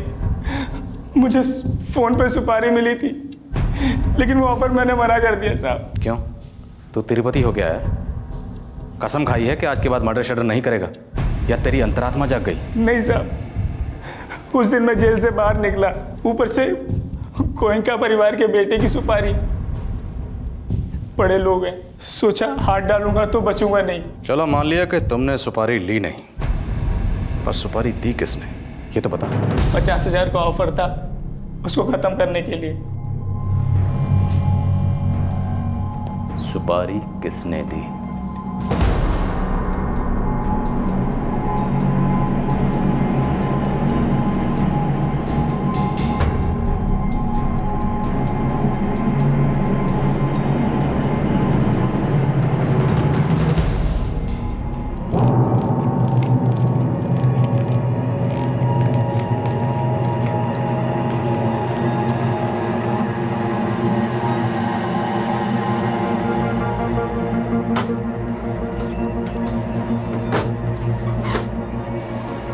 सेठ जी, पुलिस को पता चल गया कि विशाल जी को मारने की सुपारी दी गई थी। कितनी बार उसे समझाया तो सुधर जा। अरे जिंदगी में नशे के अलावा और सारी बहुत चीजें हैं, लेकिन नहीं, सुननी ही नहीं थी उसे बाप की बात। बड़ा बेटा था ना इस लड़के को, देख छोटा है पर कितना समझदार है। विशाल क्यों नहीं था ऐसा? उस दिन मैं जेल से बाहर निकला, ऊपर से गोयनका परिवार के बेटे की सुपारी। बड़े लोग हैं, सोचा हाथ डालूंगा तो बचूंगा नहीं। चलो मान लिया कि तुमने सुपारी ली नहीं, पर सुपारी दी किसने ये तो बता। 50,000 का ऑफर था उसको खत्म करने के लिए। सुपारी किसने दी? केवड़िया थाने के लॉक में मुझे अश्विन मिला। अश्विन कौन? वो सुपारी लेता है। बात को घुमा मत, सीधा मुद्दे पे आ वरना तोड़ डालूंगा। क्या साहब, मुझे अंदर क्यों कर रहे हो? मैंने तो कुछ किया भी नहीं। अरे खुश हो अंदर कर रहे हैं, अंदर रहेगा तो कुछ करेगा भी नहीं, समझे? तेरा रिकॉर्ड भी साफ रहेगा, सफेदी की चमकान, समझा? चल जा अंदर, धो ले अपने पाप। अरे साहब, मुझे कब छोड़ोगे? मेरा तो मैटर एकदम क्लियर है। बहुत खुजली हो रही है बाहर जाने की, चुपचाप बैठ अंदर। साहब का ऑर्डर आएगा तब छूटेगा तुम। तो आज बाहर जा रहा है क्या? हाँ, लेकिन साहब का ऑर्डर मिले तब ना। एक काम करेगा क्या? इधर बोल। देख, मुझे एक काम करना था लेकिन मैं तो अंदर हो गया। तो तू करेगा? अच्छा माल मिलेगा। काम क्या है और माल कितना मिलेगा? देख, तुझे बाहर जाकर एक फ़ोन करना है बस। और काम क्या है? तो फ़ोन तो कर, सब पता चल जाएगा। अश्विन ने मुझे एक फ़ोन नंबर दिया था, बाहर आकर उसको फ़ोन लगाया।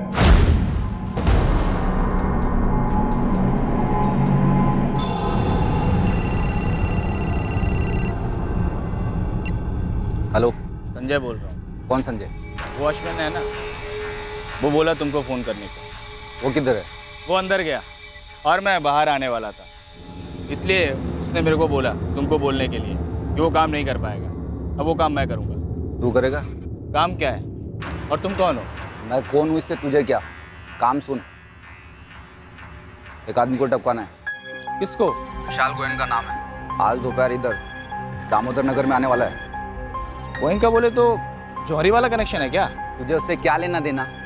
तू आम खा, पेड़ मत गिन। करेगा? नहीं भाई, अपने को इस लफड़े में पड़ने का नहीं है। और वैसे ही मैं मर्डर का डील करता नहीं हूँ। बस इतनी बात हुई थी साहब, और कुछ मालूम नहीं। मैंने वो फ़ोन किया और लफड़े में फंस गया।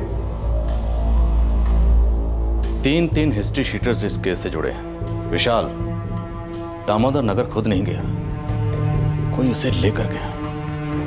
लेकिन क्यों? सर ये अश्विन अभी भी केवड़िया थाने की कस्टडी में है। यशविन बोलेगा तो बहुत कुछ खुलेगा। फैमिली के फोन रिकॉर्ड्स का क्या हुआ? कल तक मिल जाएंगे सर।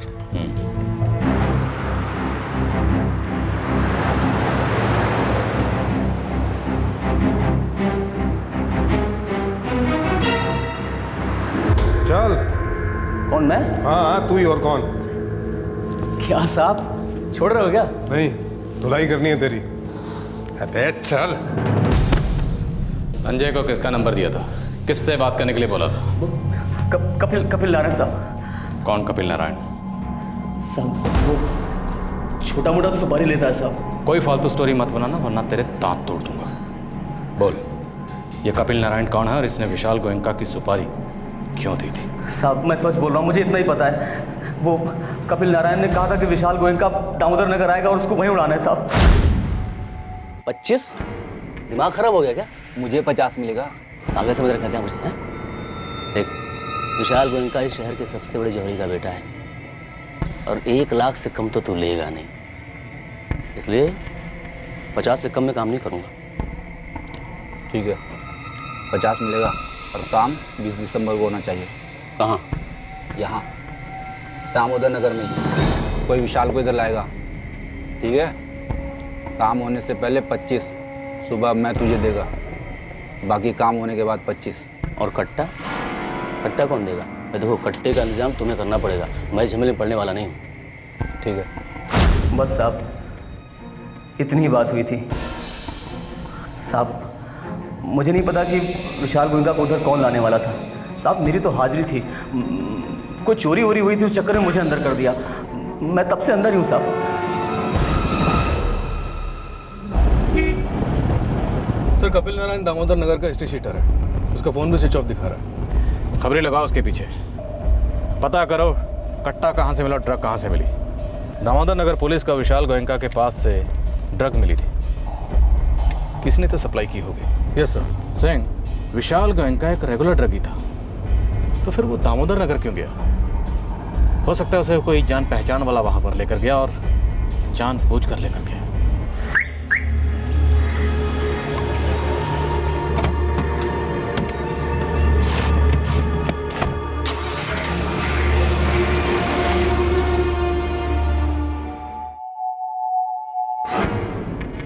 माँ जी, माँ जी, मैं दुकान जा रहा हूँ, डब्बा देने।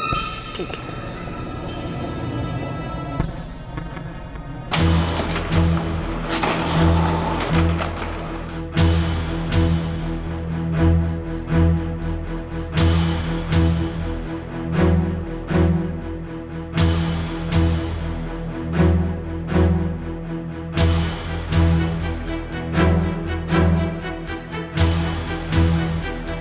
अमरनाथ गोयनका,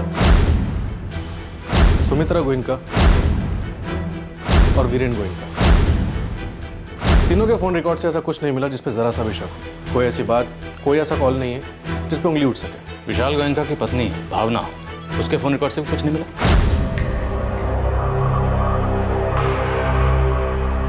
ऐसे दो लोग हैं जिनको विशाल गोयनका की मौत से फायदा हो सकता है। पहला घर का छोटा बेटा वीरेन गोयनका, बड़े भाई की मौत से बाप की प्रॉपर्टी का वो अकेला वारिस बनता है। और दूसरा उसकी बीवी। सर आपको अभी भी भावना पे शक है? सिंह, दो बातें गौर करने लायक हैं।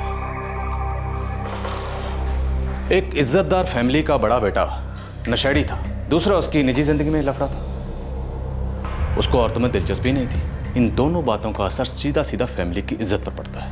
मतलब विशाल गोयनका का अपनी फैमिली से रिश्ता बहुत उलझा हुआ होगा। विशाल गोयनका खानदान की इज्जत पर लगा एक धब्बा था, और यह धब्बा जो कि उसकी मौत से ही मिट सकता था। मतलब घर की इज्जत बचाने के लिए विशाल के जाने से अगर किसी को फायदा था तो सिर्फ फैमिली को। सिंह, घर में कोई तो है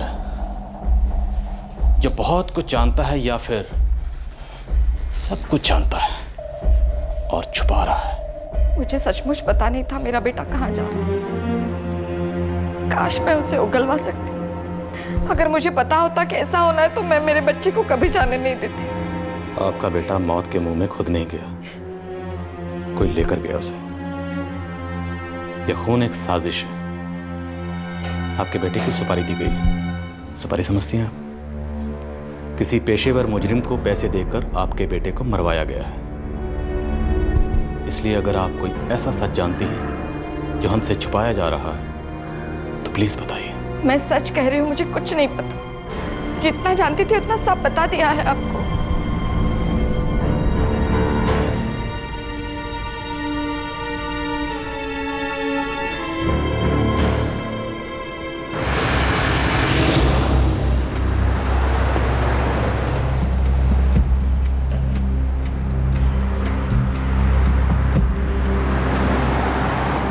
क्यों झूठ बोलूंगा साहब? 27 साल से सेठ जी के साथ काम कर रहा हूं, उन्हीं का नमक खाया है। उनके बड़े बेटे विशाल जी कई बार मुझसे पैसे ले जा चुके हैं। वीरेन भी लेता रहता है। बच्चे थे तब से देखा उन्हें साहब। अंकल कहते हैं मुझे। गोवर्धन जी, इसका मतलब यह है कि आप गोयनका परिवार के फैमिली मेंबर की तरह हैं। जी। अब ये बताइए कि विशाल गोयनका के मरने से सबसे ज्यादा फायदा किसको हुआ होगा? गोवर्धन जी, गोवर्धन जी, सवाल तो समझ में आया ना? बड़ा अच्छा परिवार है साहब, इज्जत वाले लोग हैं। उनमें से कोई भी ऐसा काम क्यों करेगा साहब? आप गलत सोच रहे हैं साहब। मैं अपना सवाल एक बार फिर से दोहराता हूँ। विशाल गोयनका के मरने से सबसे ज़्यादा फायदा किसको हुआ होगा? क्योंकि उसे मारने के लिए 1 लाख की सुपारी दी गई थी। 1 लाख की। अब कोई किसी को मारने के लिए ऐसी तो सुपारी नहीं देगा। और उस दिन विशाल ने आपसे 2 लाख रुपए लिए थे किसी को देने के लिए, सही बोला? जिस दिन वो दुकान से आपसे 2 लाख रुपए लेकर गया उसी दिन वो मारा गया। अब जिसने उससे रुपए लेने होंगे वो तो उसे मरवाएगा नहीं, क्योंकि उसके पैसे डूब जाएंगे। अब 2 पॉसिबिलिटीज है, या तो विशाल गोयनका को किसी फैमिली मेंबर ने मारा, या फिर उनकी फैमिली के किसी दुश्मन ने। अब ये दुश्मनी वाला एंगल हम अच्छी तरह से जान चुके हैं, और हमारी जानकारी के मुताबिक अमरनाथ गोयनका का बिजनेस में कोई दुश्मन नहीं था, या कम से कम इतना बड़ा दुश्मन तो कोई नहीं था जो उनके बेटे को जान से ही मरवा दे, क्योंकि उनके नशेड़ी बेटे को तो बिजनेस में कोई इंटरेस्ट ही नहीं था। तो मैं अपना सवाल एक बार फिर से दोहराता हूँ, विशाल गोयनका को मरवा कर सबसे ज़्यादा फायदा किसको हुआ होगा? साहब दोनों भाई एक दूसरे से कम ही बात किया करते थे। ये भाई भाई की बात छोड़, सच बता, विशाल गोयनका को किसने मारा? साहब मैं तो गरीब आदमी हूँ, नौकर हूँ, मेरे को कुछ नहीं मालूम साहब। भाई भाई कम बात करते थे तो क्या भाई भाई एक दूसरे के दुश्मन थे? एक भाई ने दूसरे भाई को मरवा डाला? नहीं साहब, ये नहीं हो सकता। सच्ची मेरे को कुछ नहीं मालूम साहब। विशाल गोयनका को उसकी बीवी भावना ने मरवाया? नहीं पता साहब, उनकी बीवी को उन्हें छोड़े तो 3 साल हो गए। तू उस घर में 8 साल से नौकर है, कहीं कोने में कुछ जलता होगा तो उसकी बू तो तेरे नाक में भी आती होगी ना। विशाल भैया को लेकर के घर के सारे लोग परेशान थे। उनकी बीवी भी उनसे बहुत नाराज थी, क्योंकि इन लोगों ने शादी के पहले उसे कुछ भी नहीं बताया था। हाथ जोड़ता हूँ बहू मैं तुम्हारे, मत जाओ इस घर को छोड़कर। हम दुनिया को क्या कहेंगे? और मैं अपने परिवार से क्या कहूंगी? ये सोचा आपने? ये भी तो नहीं कह सकती ना कि विशाल को औरतों से। क्या करूं मैं यहाँ रहकर बाबूजी? आपका बेटा आपसे सच्चा है, कहता है कि आप लोगों के कहने पर उसने शादी की है, और आप दोनों सब कुछ जानते हुए भी ये रिश्ता करवाया आपने। नहीं बेटा, हम नहीं जानते थे विशाल में ऐसा भी ऐब है।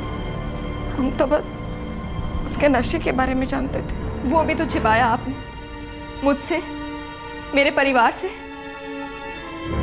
बेटा हमें ये उम्मीद थी कि शादी के बाद में सब कुछ ठीक हो जाएगा, और आपकी इस उम्मीद में मैं सूली चढ़ गई बाबूजी। आपने ये भी नहीं सोचा कि मेरी जिंदगी का क्या होगा। सॉरी बाबूजी, मैं आप लोगों का दिल नहीं दुखाना चाहती, लेकिन मुझे लगता है कि आप दोनों ने मेरे साथ धोखा किया। मुझे गुस्सा उन पर नहीं, गुस्सा मुझे आप पर आता है। सबसे बड़े गुनहगार आप हैं। सब कुछ जानते हुए भी आपने मुझे शादी के बंधन में बांधा। उन्हें तो माफ कर सकती हूँ, पर आप लोगों को कभी माफ नहीं कर पाऊंगी। मैं यहां से जा रही हूँ, और ये मेरा आखिरी फैसला है।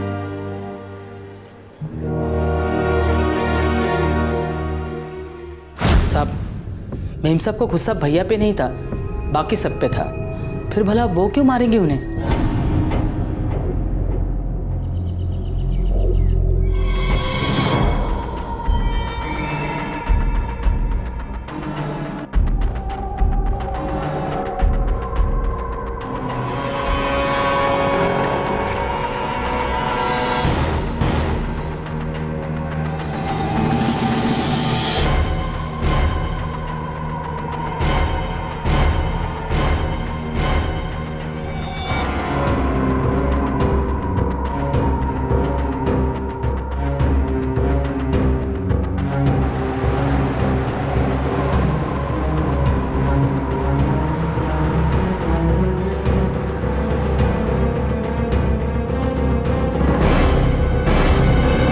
आप लोगों का दिमाग ठिकाना है?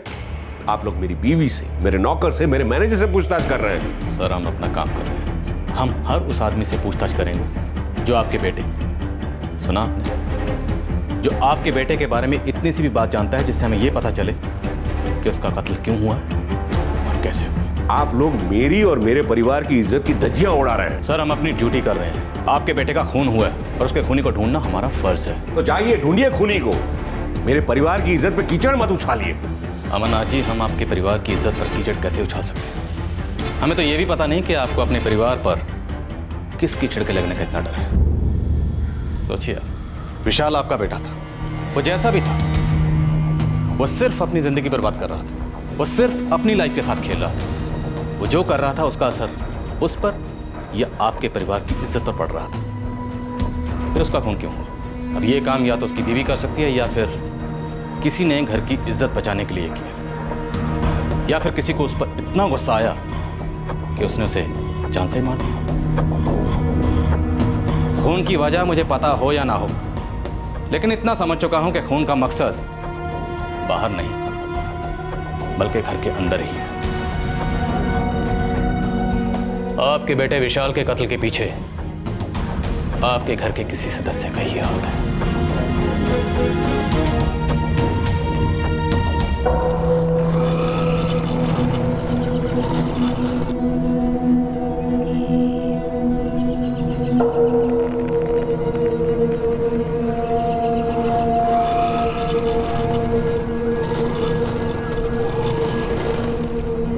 उस साइड में एक चीकू का बाग है।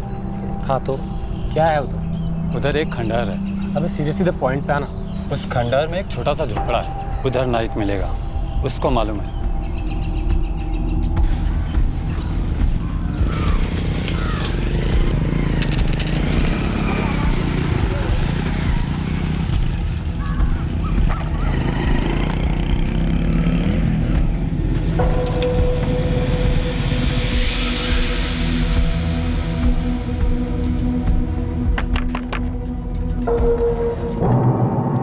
नायक,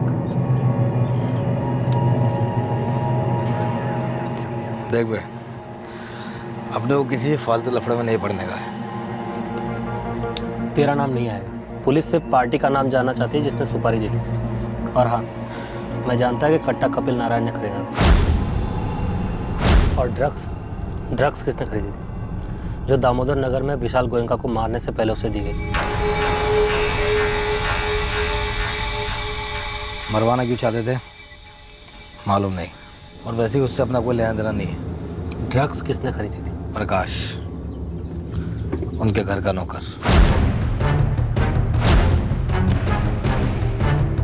चलो।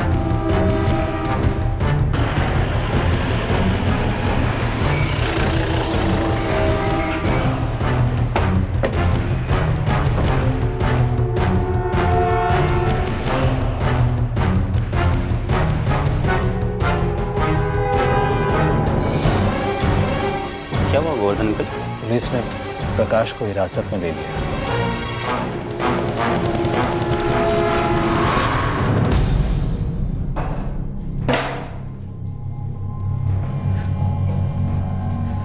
इतना आइडिया तो था कि घर का कोई मेंबर ही इसमें शामिल होगा, पर घर का सबसे वफादार नौकर इसमें शामिल होगा यह नहीं पता था। चल, अब ज्यादा नाटक मत करना और झूठ बोलने की कोशिश मत करना, क्योंकि तेरे सेल रिकॉर्ड्स हमारे पास हैं। मर्डर की दोपहर 2:30 से 5 बजे तक तेरी हर मोमेंट की खबर हमारे पास है। पहले तू तीरथ सर्कल गया, जो गोयनका निवास के पास है। हमें शक है वहां से विशाल गोयनका को अपने साथ लेकर फिर तू दामोदर नगर गया, क्योंकि तू उस वक्त दामोदर नगर के उसी इलाके में था जहां पर विशाल गोयनका का मर्डर हुआ। अब सच की उल्टी कर डाल, वरना तेरे हलक में हाथ डालकर पूरा सच बाहर निकालूंगा।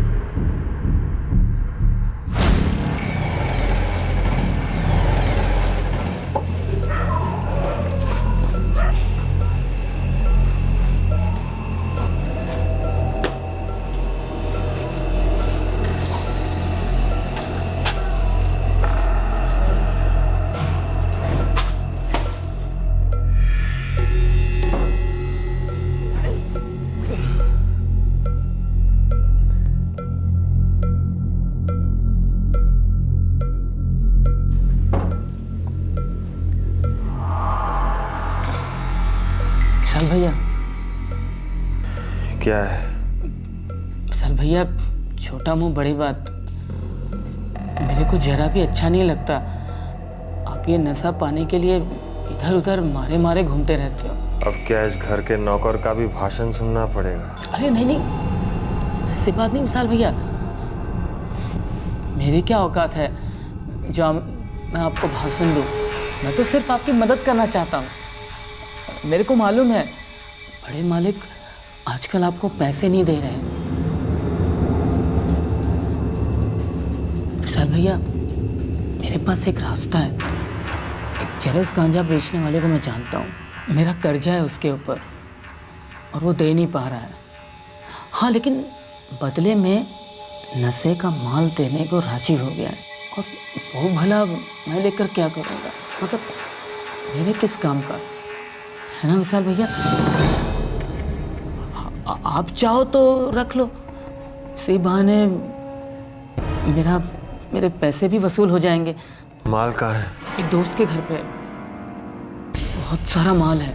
तो जाके लेके आओ उससे। अरे नहीं नहीं भैया, मैं खुद आपको वहाँ लेके चलूँगा। सच में बहुत सारा माल है। ठीक है, कल देखते हैं। कल दोपहर को चलते हैं, मैं लेके चलूँगा आपको। ठीक है।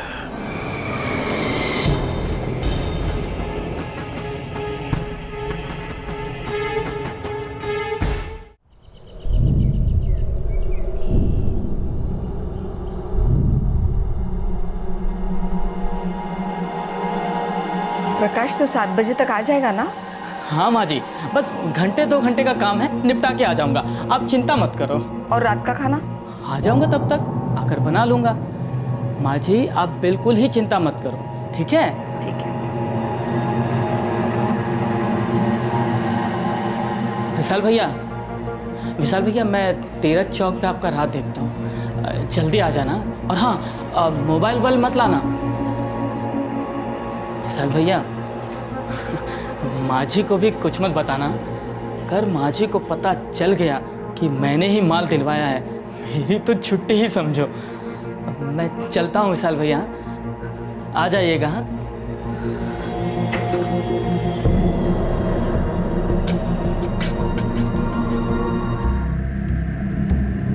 कुछ जवाब तो दे, कहाँ जा रहा है? कुछ काम है। अरे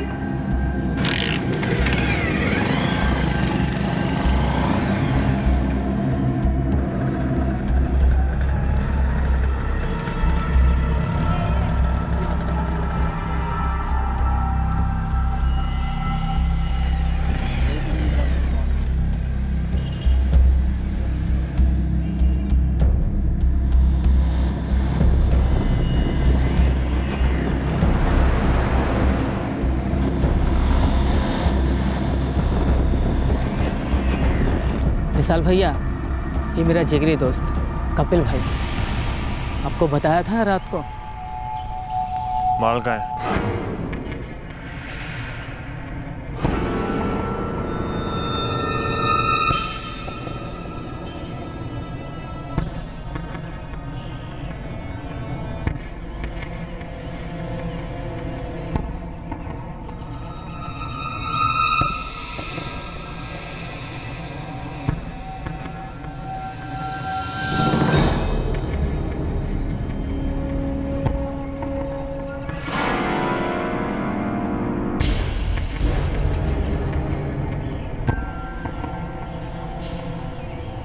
ये तो गया काम से, काम खत्म करें।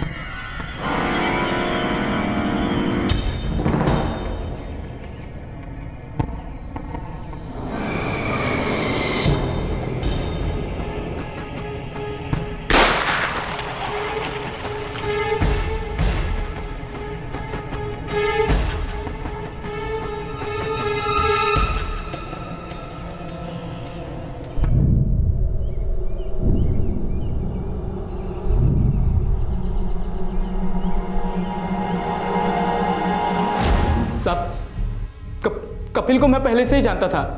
हम दोनों सुपारी नक्की नहीं कर पाए तो हम दोनों सोचा ये काम हम ही कर डालते। तेरे फोन रिकॉर्ड्स के हिसाब से तू 1:15 बजे तीरथ चौक गया, फिर वहां से दामोदर नगर गया। गोयनका निवास से गांधी चौक की दुकान का फासला 20 मिनट का, सिर्फ 20 मिनट। अब ये बता, विशाल गोयनका दुकान पर कब आया? उसने रुपए कब उठाए? और वो रुपए कहाँ हैं? कहाँ हैं वो 2 लाख रुपए? सब विशाल भैया तो रुपए लेने गए ही नहीं, उनके पास तो रुपए थे ही नहीं। फिर गोवर्धन ने क्यों कहा कि विशाल रुपए लेने आया था? ये काम उन्होंने ही करवाया है।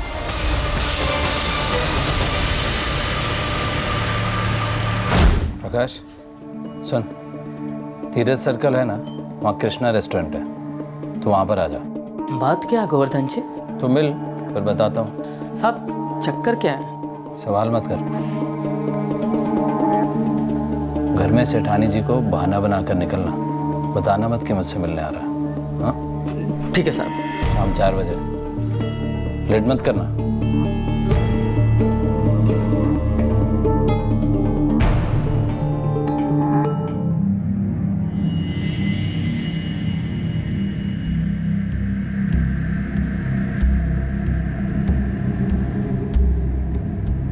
प्रकाश, तो किसी ऐसे आदमी को जानता है जो पैसे लेकर किसी की जान ले सके? ये आप क्या बोल रहे हो?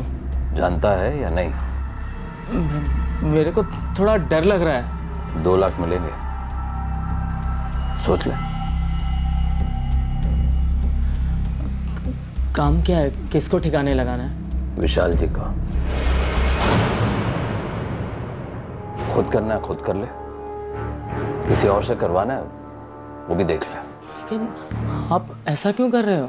सवाल मत पूछ। 2 लाख मिलेंगे, करेगा?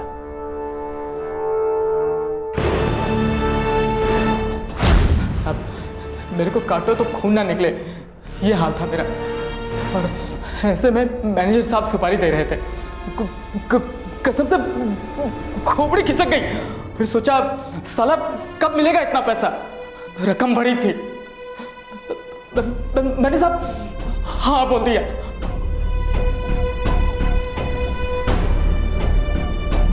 गोवर्धन विशाल को क्यों मरवाना चाहता था? वो तो मेरे को नहीं मालूम, मैंने उसे पूछा भी था, पर उन्होंने कुछ नहीं बताया।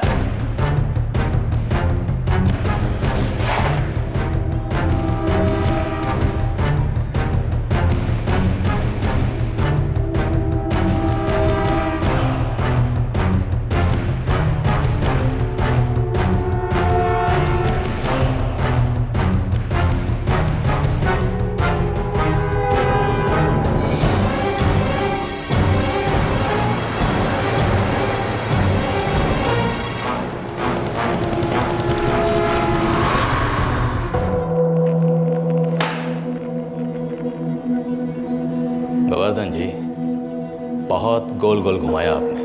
अब बोलिए, माजरा क्या है? ये सच है साहब, विशाल जी को मैंने ही मरवाया। यही सच है साहब। क्यों? विशाल जी मरने ही वाले थे, आज नहीं तो कल। उनके जीने का किसी को क्या फायदा था? और उनकी मौत से किसी को क्या फायदा था? सच बोलिए, क्या वजह थी? यही वजह थी साहब। गोवर्धन जी, आप 27 साल से गोयनका परिवार में नौकर हैं, जानता हूँ। आपकी गोयनका परिवार में बड़ी इज्जत है, मानता हूँ। इसलिए खामोश रहकर अपनी वफादारी का सबूत दे रहे हैं। किसे बचा रहे हैं? विशाल के बाप, माँ या भाई को, या फिर उस पत्नी को जो 3 साल पहले ही विशाल को छोड़कर चली गई थी?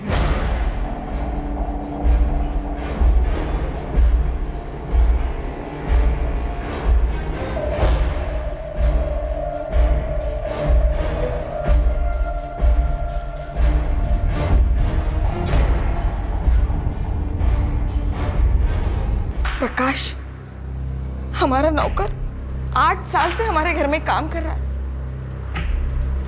उसने विशाल का खून करवाया। और अब मैनेजर 27 साल से वो हमारे यहाँ है। विशाल उनकी गोद में खेला है। क्यों किया उन्होंने ऐसा? किसके कहने पर?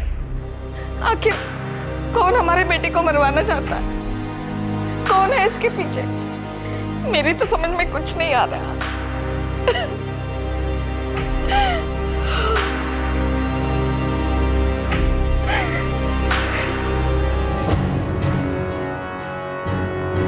गोवर्धन जी, एक बेकसूर इंसान मारा गया है।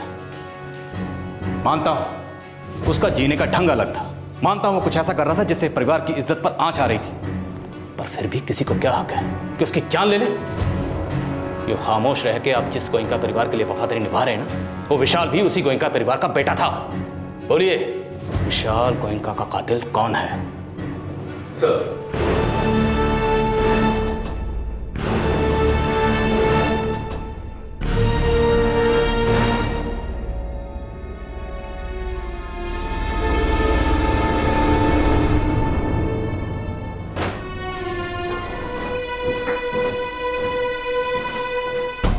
गोवर्धन मेरा सबसे वफादार आदमी है। वो मेरे या मेरे परिवार के खिलाफ कुछ नहीं बोलेगा। ठीक है, तो अब आप ही बता दीजिए, खून किसने करवाया? मैंने ही गोवर्धन को कहा कि विशाल को खत्म करवा दो।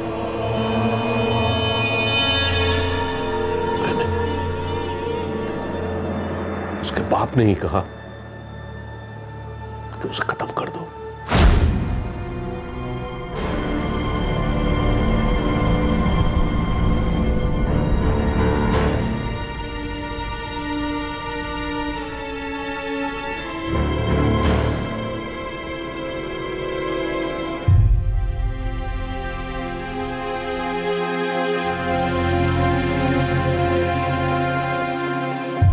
गोवर्धन, उम्मीद ही नहीं कि मेरे बेटे विशाल में कभी समझ आएगी। वो बदलेगा, ऐसा कभी होगा नहीं। पूरी तरह बर्बाद हो चुका है और उसके सुधरने की कोई उम्मीद मुझे नहीं दिखाई दे रही है। ये लड़का परिवार की सारी इज्जत मिट्टी में मिला के रहेगा। खाली हाथ आया था मैं इस शहर में।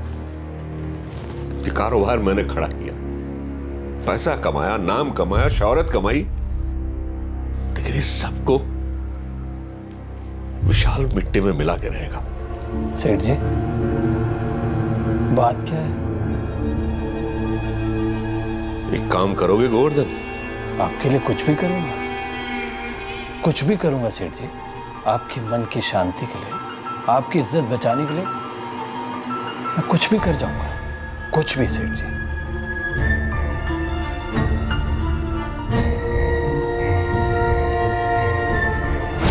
गोवर्धन ने तो वही किया जो मैंने उसे करने कहा। इसमें उसका कोई दोष नहीं है। अगर इसके लिए कोई जिम्मेवार है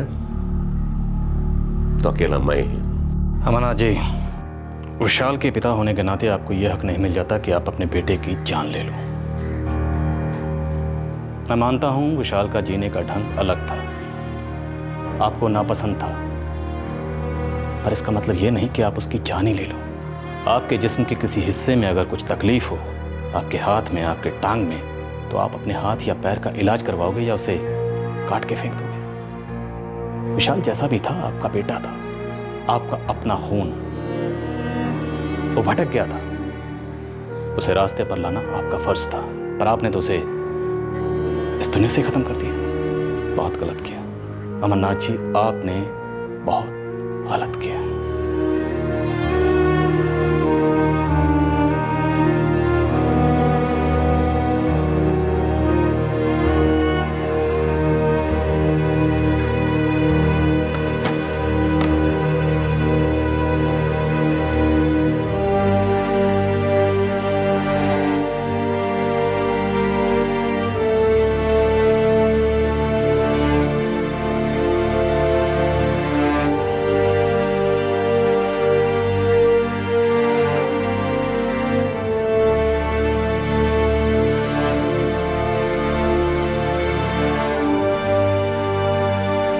विशाल के पिता अमरनाथ, मैनेजर गोवर्धन और नौकर प्रकाश इन सब को पुलिस ने हिरासत में ले लिया है। केस के रहस्य पर से पर्दा उठ जाने के कुछ ही दिनों बाद पुलिस के हाथ कपिल नारायण भी लगा, जिसे खून की सुपारी दी गई थी। पुलिस चार्जशीट फाइल करने की तैयारी कर रही है। विशाल अपनी जिंदगी बर्बाद कर रहा था और विशाल का परिवार उसकी वजह से एक लंबे अरसे से परेशान था। मां लाख कोशिश करती रही कि बेटा सही राह पर आ जाए, पर उसका कोई फायदा नहीं हो रहा था। लेकिन सबसे ज्यादा असर पिता पर हो रहा था। उन्हें समाज में अपना नाम, अपनी इज्जत, अपनी प्रतिष्ठा के मिट्टी में मिल जाने का डर था। हम सब अच्छी तरह से जानते हैं कि नशा, चाहे वो किसी नशीले पदार्थ का हो या शराब का, एक नहीं कई जिंदगियां बर्बाद करता है। लेकिन ये बात वो इंसान नहीं समझ पाता है जो नशे का आदी हो चुका होता है। नशे पर पाबंदी लगाने से या कानून बना देने से ये समस्या हल नहीं होती। पाबंदी से आजादी पर ताला नहीं लगता, बल्कि बगावत का गुबार उठता है, फिर चाहे आजादी के रास्ते का अंत कितना ही दुखद क्यों ना हो। इस केस में समाज में एक पिता की प्रतिष्ठा की कीमत एक जवान बेटे को चुकानी पड़ी। ना सिर्फ नशा, बल्कि शारीरिक संबंधों को लेकर विशाल का सामाजिक मान्यताओं के खिलाफ जाना पिता से बर्दाश्त नहीं हुआ और परिवार की प्रतिष्ठा के लिए उन्होंने बेटे की जान ले ली। ये ना तो कोई उत्तर था और ना ही किसी समस्या का समाधान। हमें कोई हक नहीं है कि हम किसी इंसान की जान लें, चाहे वो हमारी मान्यताओं, हमारी सोच के दायरे में फिट बैठता हो या नहीं। आपसे फिर मुलाकात होगी क्राइम पेट्रोल दस्तक में एक और नए केस के साथ। तब तक अपना ख्याल रखें, सुरक्षित रहें और याद रखें, अपने आप को किसी भी नशे का गुलाम न बनने दें। जय। क्राइम पेट्रोल के और भी दिलचस्प कहानी देखने के लिए हमारे चैनल को सब्सक्राइब करें और बेल आइकॉन दबाना न भूलें।